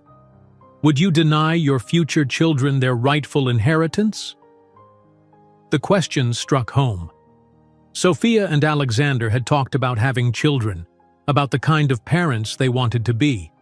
The idea that Victoria could control not just their lives but the opportunities available to their future children was disturbing. Think about it, Victoria suggested, reading Sophia's expression perfectly. And know that my offer remains open. End this engagement, and all the unpleasantness stops immediately. Alexander's reputation is restored, his position secured, and in time, he'll thank you for your wisdom. Sophia managed to maintain her composure until she reached her car, but once inside, her hands trembled. Victoria was more dangerous than she'd imagined, willing to use every possible lever of control. The trust revelation was calculated to introduce doubt, to make Sophia question whether Alexander had been fully honest with her. As the car pulled away from Victoria's estate, Sophia's phone rang. Alexander. How did it go? He asked immediately. Sophia hesitated, unsure how much to share over the phone. About as expected. Victoria made it clear she wants me out of your life. She was very direct. Are you okay? I'm fine, Sophia assured him, though she was still shaken. How was the board meeting? A partial victory, Alexander replied. I'm still CEO, but under the oversight of an independent committee while they investigate the allegations. Victoria overplayed her hand by trying to replace me immediately. That's something at least, Sophia said. Where are you now? Still at the tower. The committee members have been selected, and we're reviewing the parameters of their investigation. But I can leave if you need me. No, finish what you're doing. I'm heading back to the apartment. We can talk when you're done. After ending the call, Sophia stared out the window at the passing Manhattan streetscape, her mind racing. Victoria had revealed more than she probably intended, about her worldview, about her methods of control, and about the lengths she would go to maintain the Hartwell legacy as she defined it. The trust revelation was meant to drive a wedge between Sophia and Alexander, to make her question his honesty. But it had the opposite effect. It made Sophia understand more clearly why Alexander had always been reluctant to directly confront his mother. Victoria held too many strings, controlled too many aspects of the Hartwell world. That would have to change, Sophia decided. Victoria had declared war on their relationship, and it was time to fight back, not just defensively, but with a counter-strategy that would free Alexander from his mother's web of control once and for all. When Alexander returned to their apartment that evening, he found Sophia sitting at the dining table surrounded by papers and her laptop. Her hair was pulled back in a messy bun, and she wore the intense expression of complete concentration he'd first fallen in love with when watching her work on architectural designs. "What's all this?" he asked, loosening his tie as he approached. Sophia looked up, determination in her eyes. "Research. We need to understand exactly what we're dealing with." Alexander sat beside her, scanning the documents spread across the table, printouts of Hartwell Industries' corporate structure, trust law summaries, and news articles about Isabella Ryan's previous business connections. "Victoria mentioned a family trust during our meeting," Sophia continued. "She claimed it holds the majority of your personal wealth, and that access is contingent on her approval of your marriage. Is that true?" Alexander sighed, running a hand through his hair. "Yes and no. The Hartwell family trust exists, and it's substantial, over $2 billion in assets. My grandfather established it with conditions about suitable marriages to prevent fortune hunters, but the requirements are vague. The primary administrator is Victoria, but there are 2 other trustees, my father's oldest friend, Charles Westfield, and the family's longtime attorney, Jonathan Pierce. And you didn't think this was worth mentioning before now?" Sophia's tone wasn't accusatory, just questioning. "I don't care about the trust money," Alexander said simply. "I have my own wealth from my CEO salary and investments. The trust is just another of Victoria's levers of control that I've chosen to ignore." Sophia nodded slowly. "But it's more than money, isn't it?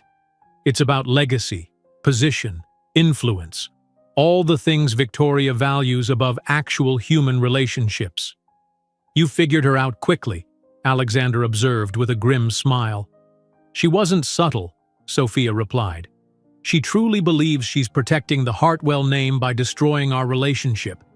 It's disturbing how she's rationalized her behavior as maternal duty." Alexander reached for her hand. "I'm sorry you had to face her alone." "Don't be. It was illuminating." Sophia squeezed his hand before returning to her notes. "We need a comprehensive strategy, Alex, not just to counter the immediate crisis with Isabella's allegations, but to permanently free you from Victoria's control." Alexander studied her with a mixture of admiration and concern. "You're not thinking of walking away to make this all go away, are you? Because that's exactly what she wants." "Absolutely not," Sophia said firmly. "But I am thinking we need to be smarter about how we fight back. Victoria has spent years constructing her web of control, the company's shares, the trust, the social connections. We need to methodically dismantle it." Her focus and determination eased something in Alexander's chest that had been tight since their wedding was postponed. Sophia wasn't running. She was planning a counter-offensive. "Where do we start?" he asked. "With Isabella," Sophia decided. "She's the immediate threat, and potentially our best opportunity. Victoria's careful. She wouldn't leave obvious evidence of collusion. But Isabella might not be as cautious." Alexander nodded thoughtfully. "Isabella always had expensive tastes and limited personal funds. Her family name is old, but their fortune has dwindled over generations. She's living at the plaza, wearing new designer clothes, somehow financing this entire operation." "Exactly," Sophia agreed. "Someone's bankrolling her, and while Victoria would be careful about direct payments, there might be intermediaries we can trace." "I'll have our financial team look into it discreetly," Alexander said. "What else?" "The trust administrators," Sophia continued. "You said there are 3, Victoria and 2 others. We need to understand where their loyalties lie and if either could be persuaded to overrule Victoria's interpretation of the suitable marriage clause." Alexander considered this. "Charles Westfield was my father's closest friend. He's been retired in Florida for years, but we exchange holiday cards. He attended my Yale graduation, sent a generous gift when I became CEO. He's never been particularly close to Victoria." "And the lawyer? Jonathan Pierce?" "Elderly, traditional, very proper. He's handled Hartwell legal matters for 40 years. Pierce believes in following the letter of legal documents. If we could demonstrate that Victoria is interpreting the trust conditions too broadly, he might side with us on principle." Sophia made notes. Good. And what about Victoria's position as majority shareholder? Is there any way to challenge that? Alexander hesitated. That's more complicated. My father explicitly left her 51% in his will. The only provision for that changing would be if she were declared mentally incompetent or if she were proven to be acting against the company's interests in a way that constituted breach of fiduciary duty. Like, for instance, manufacturing a scandal about the CEO to seize control, Sophia suggested. Potentially, but we'd need concrete evidence. Right now, it's all circumstantial. Their strategy session was interrupted by Alexander's phone ringing. David. I've just received something interesting, the lawyer said without preamble. A junior associate at Isabella's law firm reached out to me confidentially. Apparently, he has ethical concerns about his firm's handling of her case. Alexander put the call on speaker so Sophia could hear. What kind of concerns? He claims to have documents showing coordination between Isabella and a third party to create this scandal. Email exchanges, payment records, strategy discussions, all dated before the first allegations went public. Does the third party have a name? Alexander asked, exchanging a hopeful glance with Sophia. The emails use a pseudonym, but the associate believes the third party is Victoria. He's willing to provide copies of the documents, but he wants protection, legal immunity, a new job away from his current firm, and a confidentiality agreement protecting his identity. Done, Alexander said immediately. Set up a meeting as soon as possible. After ending the call, Alexander turned to Sophia, a cautious optimism in his eyes. This could be the break we need. If the documents are legitimate, Sophia cautioned, we should proceed carefully until we can verify them. Alexander nodded, then noticed Sophia stifling a yawn. They had both barely slept the night before. We should rest. Tomorrow will be another long day. They moved their strategy materials to Alexander's home office and prepared for bed, both physically and emotionally exhausted from the day's battles. As they lay in the darkness, Sophia curled against Alexander's side. He found himself overwhelmed with gratitude for her strength and loyalty.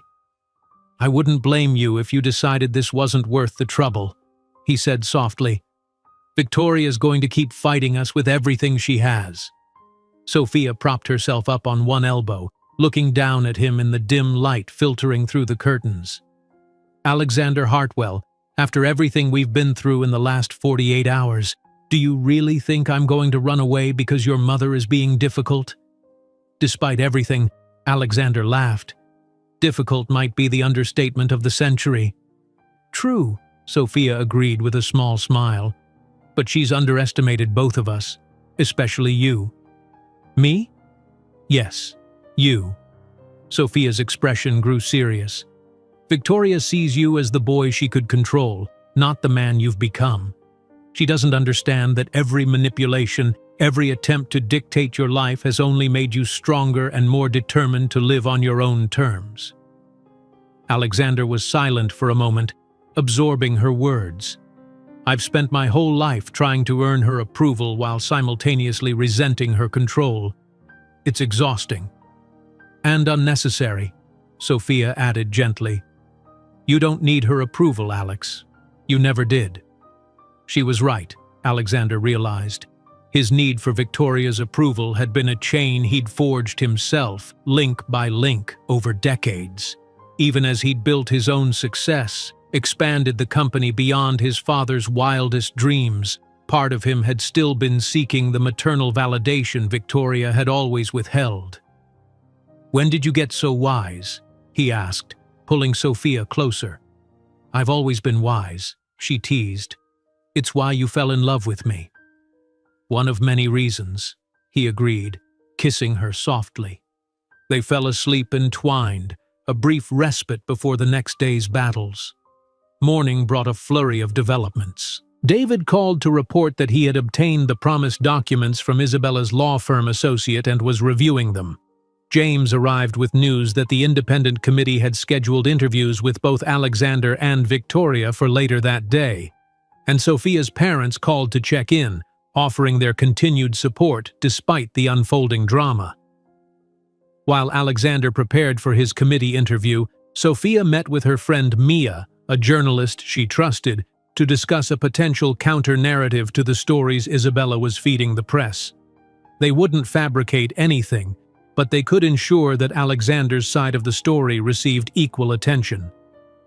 By midday, Alexander and Sophia reconvened at their apartment with David, James, and the PR team to review the documents from Isabella's law firm. "These are remarkable," David said, spreading the papers on the coffee table. Emails between Isabella and someone using the pseudonym Sentinel, detailing a plan to release allegations against Alexander in stages, culminating with the Paris photo. There are also wire transfer records showing payments of over $300,000 to Isabella over the past month from an offshore account. "Can we prove Sentinel is Victoria?" Alexander asked. "Not conclusively from these documents alone," David admitted. "But there are references to our mutual goal regarding the company and mentions of family interests that strongly suggest Victoria's involvement." "What about the settlement demand that arrived during the board meeting?" Sophia asked. "Was that part of the plan too?" David nodded.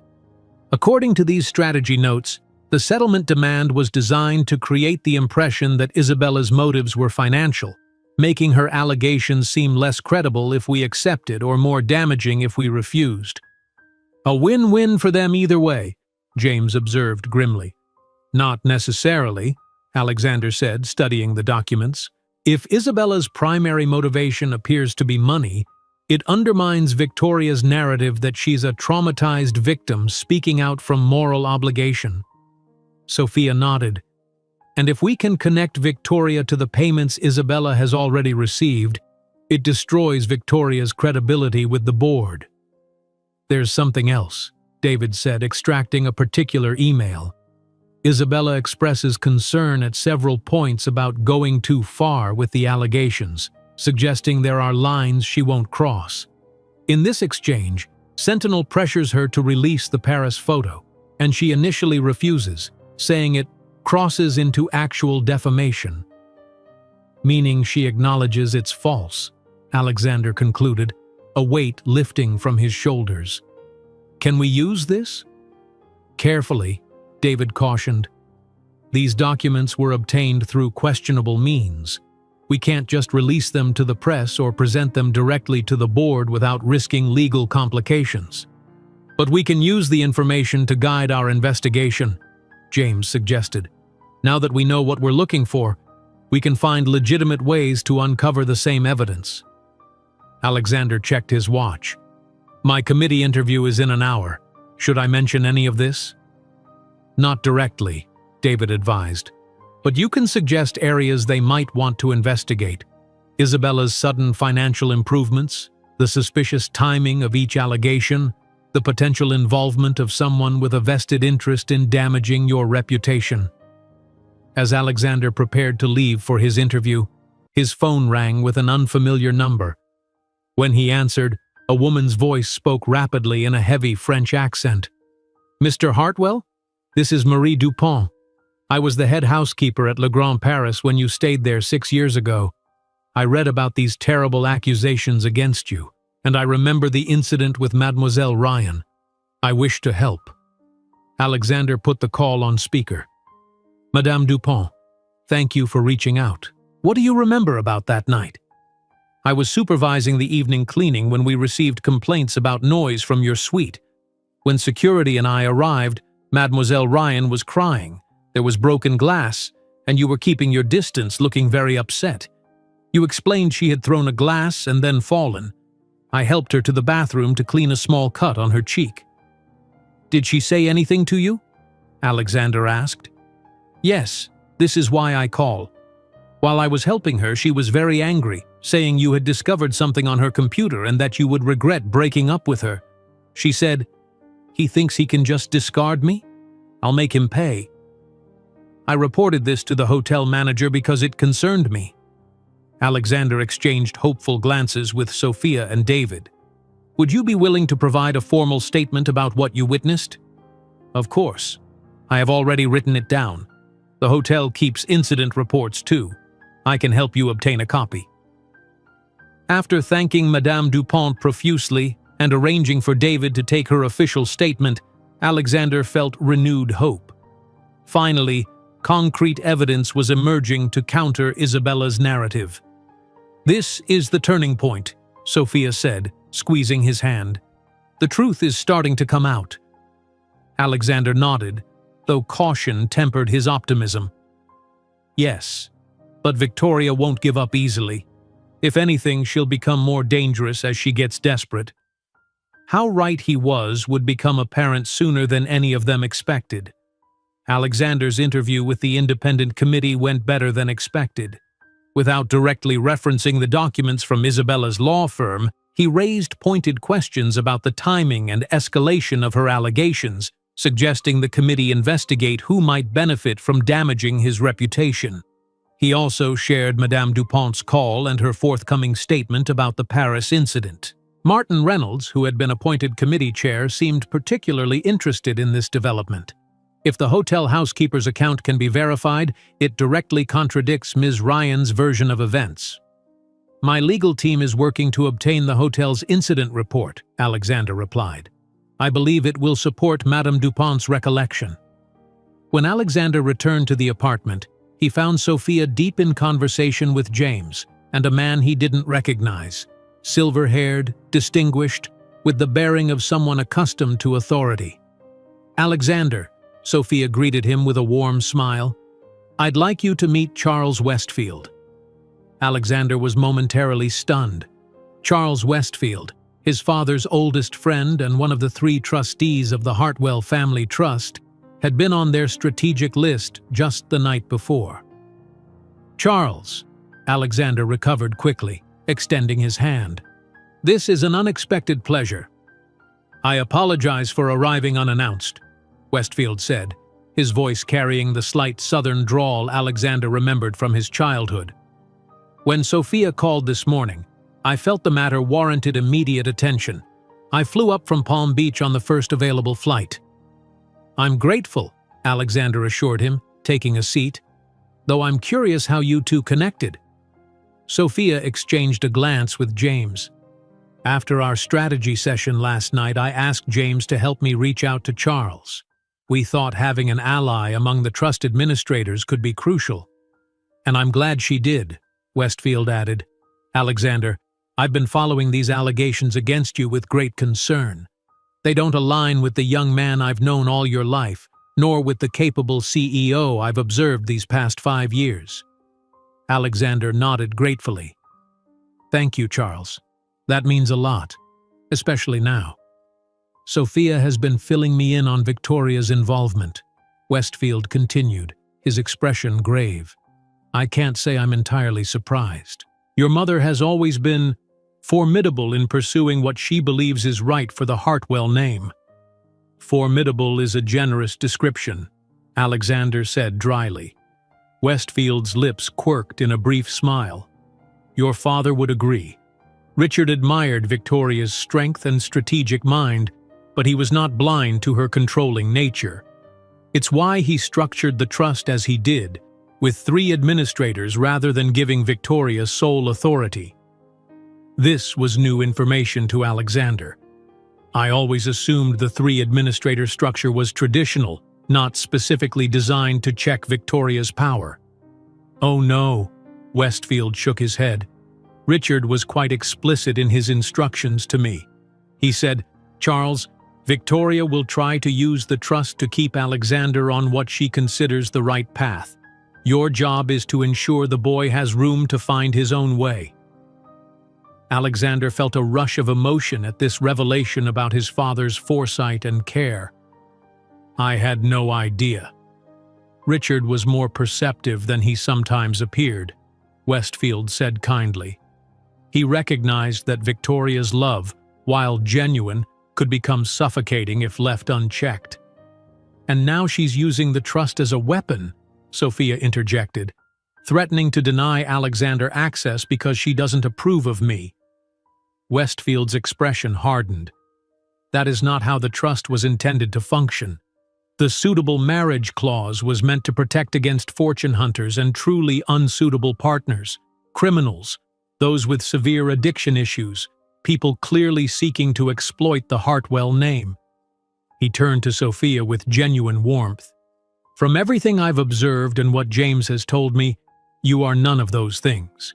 You're a successful professional in your own right, with no history that would raise legitimate concerns. So you could overrule Victoria's objection? Alexander asked, hope rising. Jonathan Pierce and I together could, yes, Westfield confirmed. The trust requires a majority of administrators to make determinations. I've already spoken with Jonathan this morning. While he's cautious by nature, he agrees that Victoria appears to be overstepping the intended purpose of the clause. This was better than Alexander had dared hope.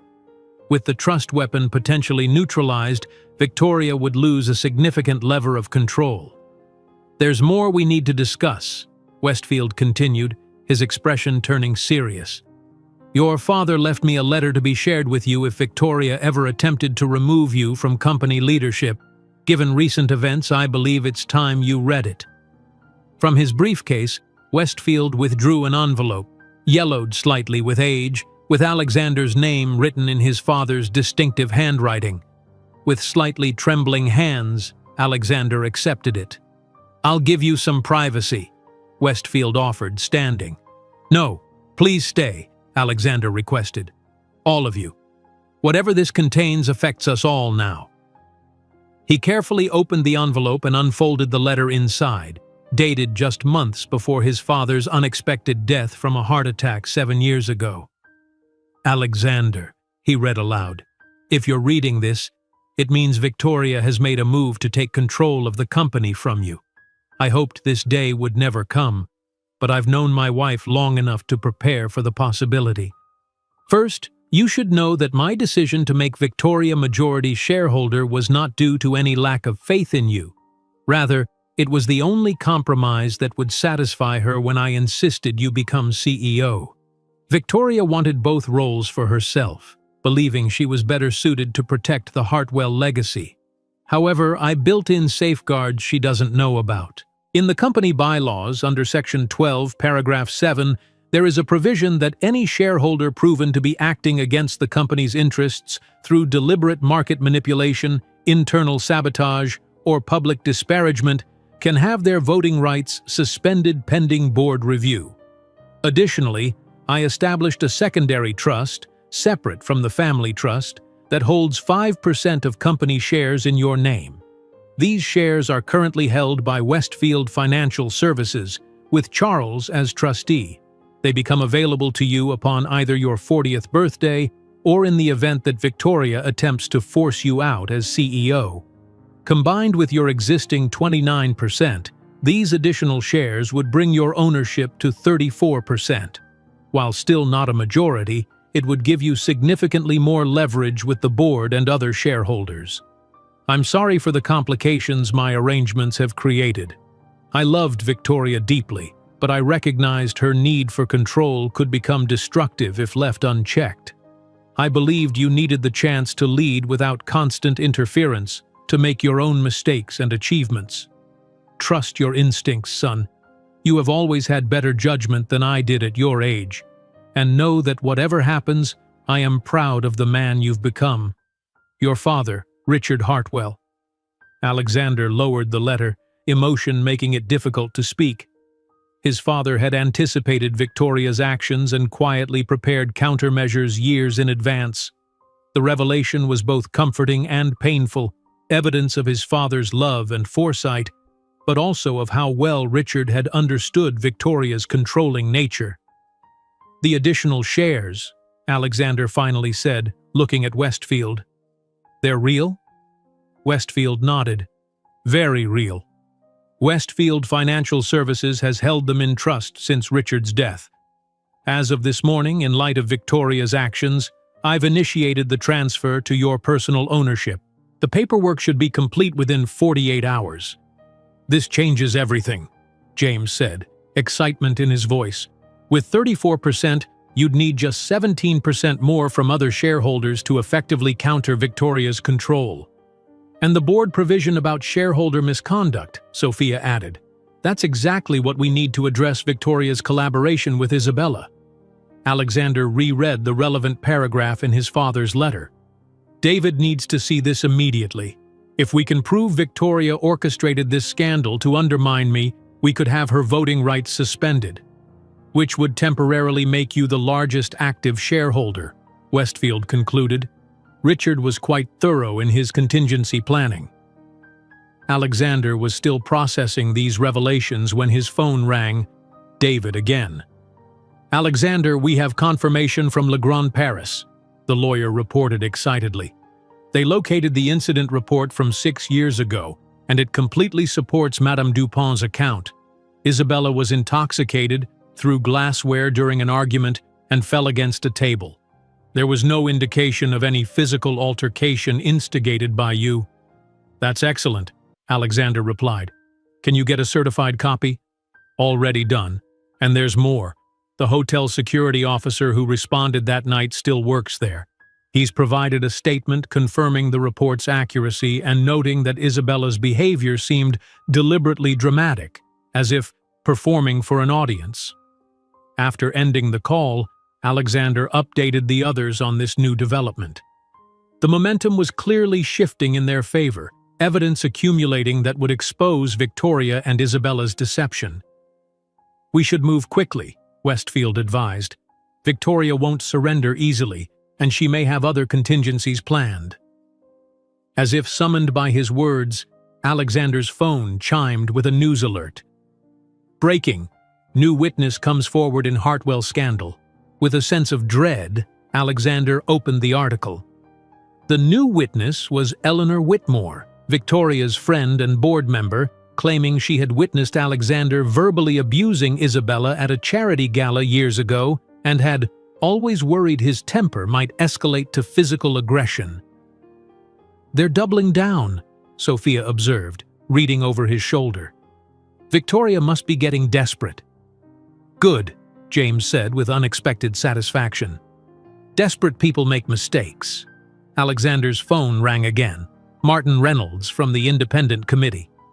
"Alexander, the committee has just interviewed your mother," Reynolds reported.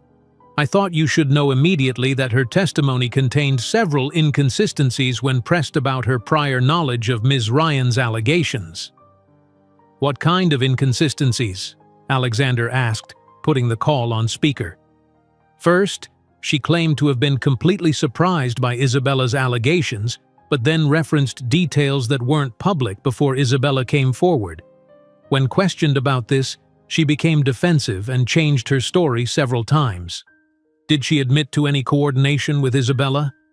"Not explicitly, but she did acknowledge maintaining occasional contact with Ms. Ryan over the years. More tellingly, when asked directly if she had financial records that might show any recent transactions between them, she refused to answer and terminated the interview." This was better than Alexander could have hoped.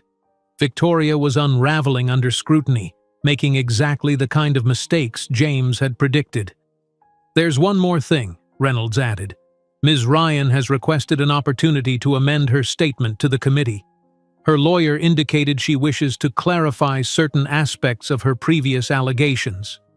"She's backing down," Sophia whispered excitedly.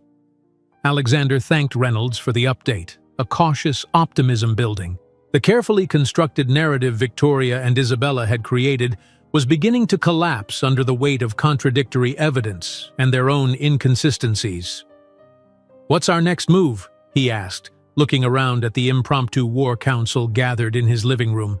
"We bring everything together," Sophia replied decisively.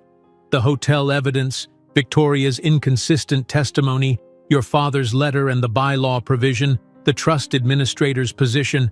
We present it all as a comprehensive case to the board and the independent committee."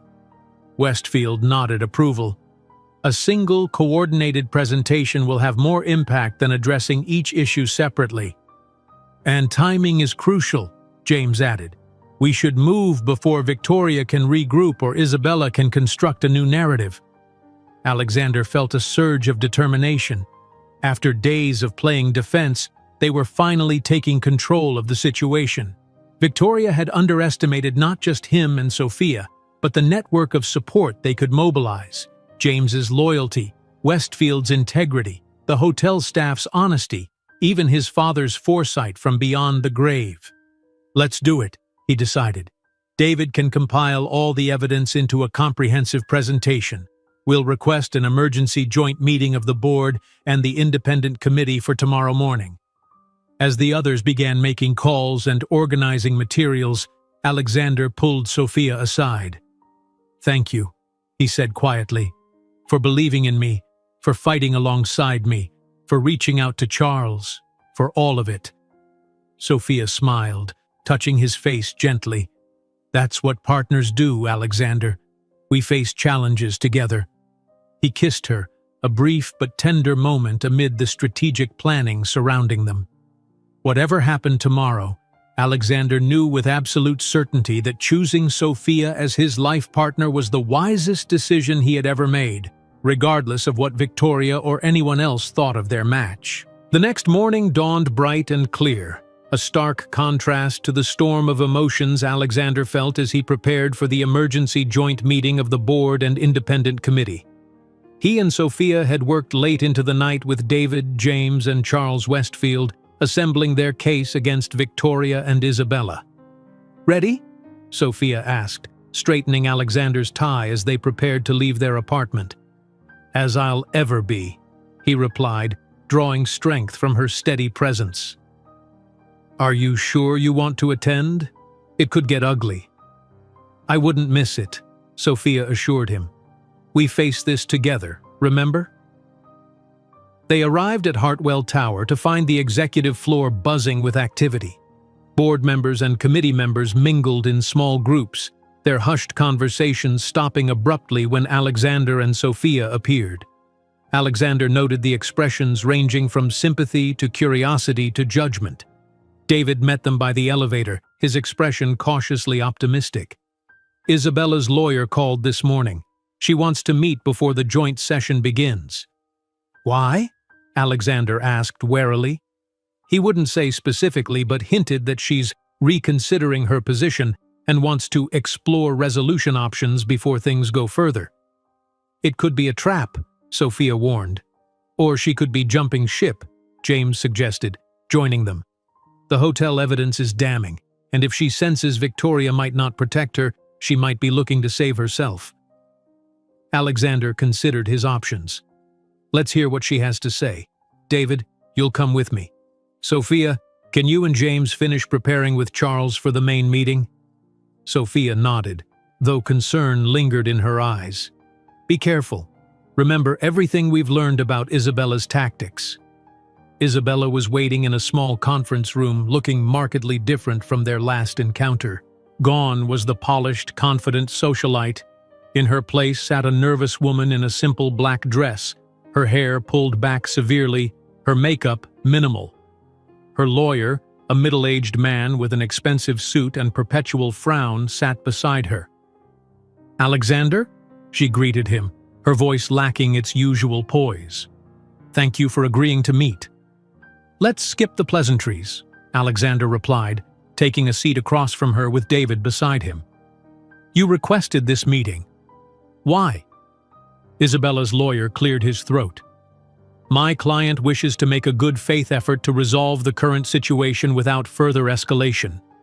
We understand you've obtained certain evidence regarding the Paris incident that contradicts Ms. Ryan's public statements. We have the hotel's incident report and statements from 2 staff members who witnessed what actually happened," Alexander confirmed. "Your client fabricated allegations of abuse, which constitutes defamation." Isabella looked down at her hands. "I never actually said you hit me. I just implied it." "A distinction without a difference," David interjected. The clear intent was to create the impression that Mr. Hartwell had been physically abusive.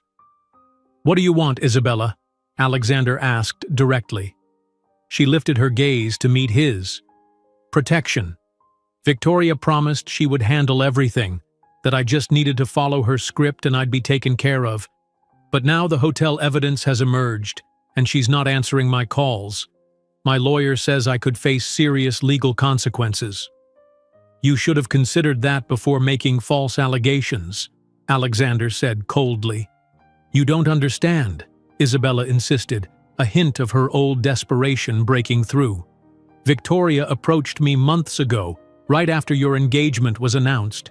She was obsessed with stopping your marriage to Sophia. She convinced me that you had wronged both of us, that we deserved justice." Alexander leaned forward. "Are you saying Victoria orchestrated this entire situation? That she coached you on what allegations to make and when?" "Yes," Isabella admitted. "She had a detailed plan. Start with vague implications, escalate gradually, use the Paris photo at a strategic moment. She promised that you would eventually agree to a settlement to make it all go away and we would both get what we wanted. She would maintain control of the company and I would get financial security." "And you didn't consider the damage this would do to Alexander's reputation? To his relationship?" David asked. Isabella had the grace to look ashamed. "I was angry. I've struggled financially since our breakup, while Alexander's success kept growing. When Victoria approached me, it seemed like justice, somehow." "We'll need all of this in writing," David said. "Every detail of Victoria's plan, every communication between you, every payment or promise made." "And in exchange?" Isabella's lawyer prompted. "In exchange," Alexander replied, "we don't pursue maximum damages in the defamation suit we're preparing. You issue a complete retraction and public apology, and you testify truthfully about Victoria's involvement if necessary." Isabella and her lawyer exchanged glances before she nodded. "I'll do it. I'll tell the truth." As David worked out the details with Isabella's lawyer, Alexander studied the woman he had once thought he might marry. She seemed smaller somehow, diminished by her own actions and the collapse of Victoria's scheme. "Why did you do it, Isabella?" he asked quietly. "Not just the allegations, the corporate espionage years ago. We could have had a good life together if you hadn't betrayed me." Isabella's laugh was bitter. "A good life? As Victoria's puppet? She controlled every aspect of your life, Alexander. Our entire relationship was guided by her vision of the perfect Hartwell couple. When I realized I would never be more than Victoria's chosen vessel for producing the next Hartwell heir, I decided to at least profit from the situation." Her words struck Alexander like a physical blow. Had his relationship with Isabella been another of Victoria's manipulations? Had his mother's control extended even further than he realized? "Victoria selected you?" he asked. "Of course she did," Isabella replied, seeming surprised by his question. "Our chance meeting at that alumni event was orchestrated. Victoria had identified me as the ideal candidate. Right family, right background, right malleability. She approached my mother first, then arranged our introduction." Alexander felt sick. Even his romantic life had been subject to Victoria's machinations, long before the current crisis. "Does that surprise you?" Isabella asked, reading his expression. "You must have suspected. Victoria leaves nothing to chance, especially not something as important as who her son would marry." Which explains her extreme reaction to Sophia, Alexander realized. Sophia wasn't part of her plan. "Sophia is Victoria's nightmare," Isabella confirmed. "Independent, successful on her own terms, unwilling to be molded into the proper Hartwell wife. Victoria was genuinely shocked when you proposed. She couldn't understand how you had slipped so completely from her influence." This revelation only strengthened Alexander's resolve for the confrontation ahead. As they left the conference room with Isabella's signed statement, David looked at Alexander with concern. "Are you all right? That was a lot to process." "I'm fine," Alexander assured him, though the revelation about Victoria's manipulation of his relationship with Isabella had shaken him. "Let's focus on the board meeting. Isabella's statement is the final piece we needed." They joined Sophia, James, and Charles Westfield outside the main boardroom, where Alexander shared Isabella's revelations. "That explains so much," Sophia said, squeezing his hand supportively. "No wonder Victoria has been so determined to stop our marriage. You choosing me represented the first major decision that truly defied her life plan for you." The boardroom doors opened, and they entered to find all 12 board members and the 5-person independent committee seated around the massive table. Victoria sat at the far end, looking impeccable as always in a tailored gray suit, her expression revealing nothing as Alexander and his team took their places. Martin Reynolds, as committee chair, opened the meeting. "We've convened this joint session to address the allegations against Alexander Hartwell and related governance concerns. Given the unusual circumstances, we'll begin with Alexander's presentation, followed by Victoria's response and then committee findings." Alexander stood, surveying the room. These were people he had worked with for years, who had witnessed his leadership transform Hartwell Industries into an even more successful enterprise. Their opinions and votes would determine not just his professional future, but potentially his personal one as well. "Thank you for convening on short notice," he began. "Over the past several days, serious allegations have been made against me, allegations that threatened not only my reputation but the stability of this company. Today, I will demonstrate that these allegations were not only false but part of a coordinated campaign to undermine my leadership and personal life." For the next 30 minutes, Alexander and his team presented their evidence methodically. The hotel incident report and staff statements contradicting Isabella's Paris story, the communications suggesting coordination between Isabella and Victoria, Richard Hartwell's letter revealing his concerns about Victoria's controlling nature, and finally, Isabella's signed statement confessing to her role in Victoria's scheme.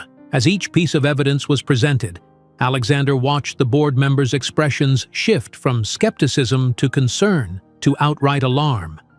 Victoria remained stonily silent, though her knuckles whitened as she gripped the arms of her chair.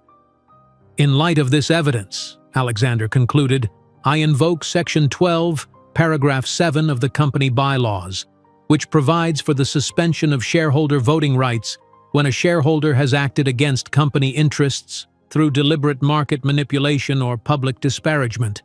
I request that the board suspend Victoria Hartwell's voting rights pending full investigation of her actions." A murmur ran through the room at this bold move. Victoria finally spoke, her voice cold with fury. "This is preposterous. Alexander is twisting circumstances and manipulating evidence to maintain his position. Isabella Ryan is clearly unreliable, first making allegations, now retracting them when faced with legal pressure. As for Richard's letter, it proves nothing except my husband's occasional paranoia in his final years." Eleanor Whitmore, Victoria's ally on the board, nodded vigorously. "Victoria has only ever acted in the company's best interests. These accusations are clearly a desperate attempt by Alexander to consolidate power." "If I may," Charles Westfield interjected, standing to address the board. "As Richard Hartwell's oldest friend and confidant, I can confirm the authenticity of his letter and the concerns it expresses. Richard valued Victoria's business acumen, but feared her controlling nature would eventually damage both the company and their son. The provisions he put in place were thoughtful safeguards, not paranoid delusions." Victoria's eyes narrowed at Westfield's betrayal. "Charles, you've been retired for years. You hardly understand the current business environment or what's at stake." "On the contrary," Westfield replied calmly, "I understand exactly what's at stake, not just a company's leadership, but a family's future. Richard wanted his son to lead both the company and his own life, free from manipulation." Martin Reynolds cleared his throat.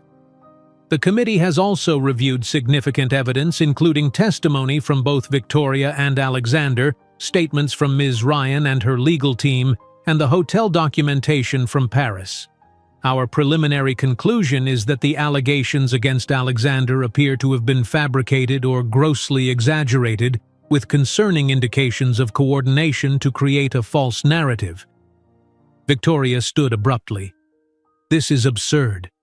I am the majority shareholder of Hartwell Industries. My husband built this company and I have protected it for decades. I will not sit here and be accused of conspiracy by my own son and his gold-digging fiancé." "Mrs. Hartwell," Reynolds cautioned, Such unfounded accusations against Ms. Chen are exactly the kind of disparagement addressed in the bylaw provision Alexander has invoked. "I don't need to be lectured on our bylaws," Victoria snapped. "And I certainly don't need permission to speak the truth about a woman who has manipulated her way into my son's life, turning him against his own mother." "Mother," Alexander said quietly, his calm voice contrasting sharply with Victoria's growing agitation. "Sophia hasn't turned me against you. Your own actions have done that. Your attempts to control every aspect of my life, even arranging my relationship with Isabella years ago without my knowledge, those are what have damaged our relationship." Victoria paled slightly. "Isabella told you that?" "Yes, along with the details of how you planned this entire scandal together." Alexander's voice remained steady. "It's over, Mother. The truth has come out. The board can see exactly what you've done and why." Victoria looked around the table, finding only concerned or disapproving faces where she had expected support. Even Eleanor appeared uncomfortable now. "I have only ever wanted what's best for this company," Victoria insisted, a note of desperation entering her voice. "For this family. Everything I've done has been to protect the Hartwell legacy." "No, Mother," Alexander corrected gently. "Everything you've done has been to maintain your control. There's a difference." Martin Reynolds called for a vote on Alexander's request to suspend Victoria's voting rights. The result was decisive. 10 votes in favor, 2 abstentions, and no votes against. "The motion carries," Reynolds announced. "Victoria Hartwell's voting rights as a shareholder are suspended pending full investigation of these serious allegations. During this period, Alexander Hartwell, as the largest active shareholder, will have primary authority in shareholder matters." Victoria stood rigid, shock evident on her face. For perhaps the first time in her adult life, she had lost control completely. Without another word, she gathered her belongings and swept from the room, her usual imperious manner undermined by the slight trembling of her hands. The remainder of the meeting addressed operational concerns and next steps, but Alexander found it difficult to focus. The confrontation with Victoria had been building for decades, and its resolution, while necessary, left him emotionally drained. Afterward, as board members offered quiet congratulations or support, Sophia took his hand. "Are you okay?" "I think so," he replied. "It's strange. I've spent my whole life either seeking Victoria's approval or resenting her control. Now that I've finally broken free of both, I'm not sure what I feel." "That's understandable," Sophia said. "She's still your mother, despite everything." Alexander nodded, grateful for Sophia's empathy. "I don't hate her. I just can't allow her to control my life anymore. Our life." As they prepared to leave, David approached with news. "Isabella's retraction and apology will be released within the hour. The major news outlets have already been notified to expect it." "And Victoria?" Alexander asked. "She left the building immediately after the meeting. Her assistant said she's headed to her estate and doesn't wish to be disturbed." Alexander wasn't surprised. Victoria would need time to regroup, to process this unprecedented defeat. He had no illusions that one board meeting, however decisive, would fundamentally change her nature. But the power dynamic between them had shifted irrevocably, and that was enough for now. In the elevator descending to the lobby, Sophia looked up at Alexander. "So, about our wedding?" Despite everything, Alexander smiled. "Still want to marry into this dysfunctional family?" "More than ever," Sophia replied, returning his smile, though perhaps with better security at the doors this time. "Definitely improved guest screening," Alexander agreed. "No exes, no manipulative mothers, no drama.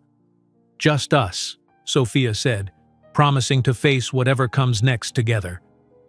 As they exited Hartwell Tower, reporters called out questions about Isabella's retraction and Victoria's role in the scandal.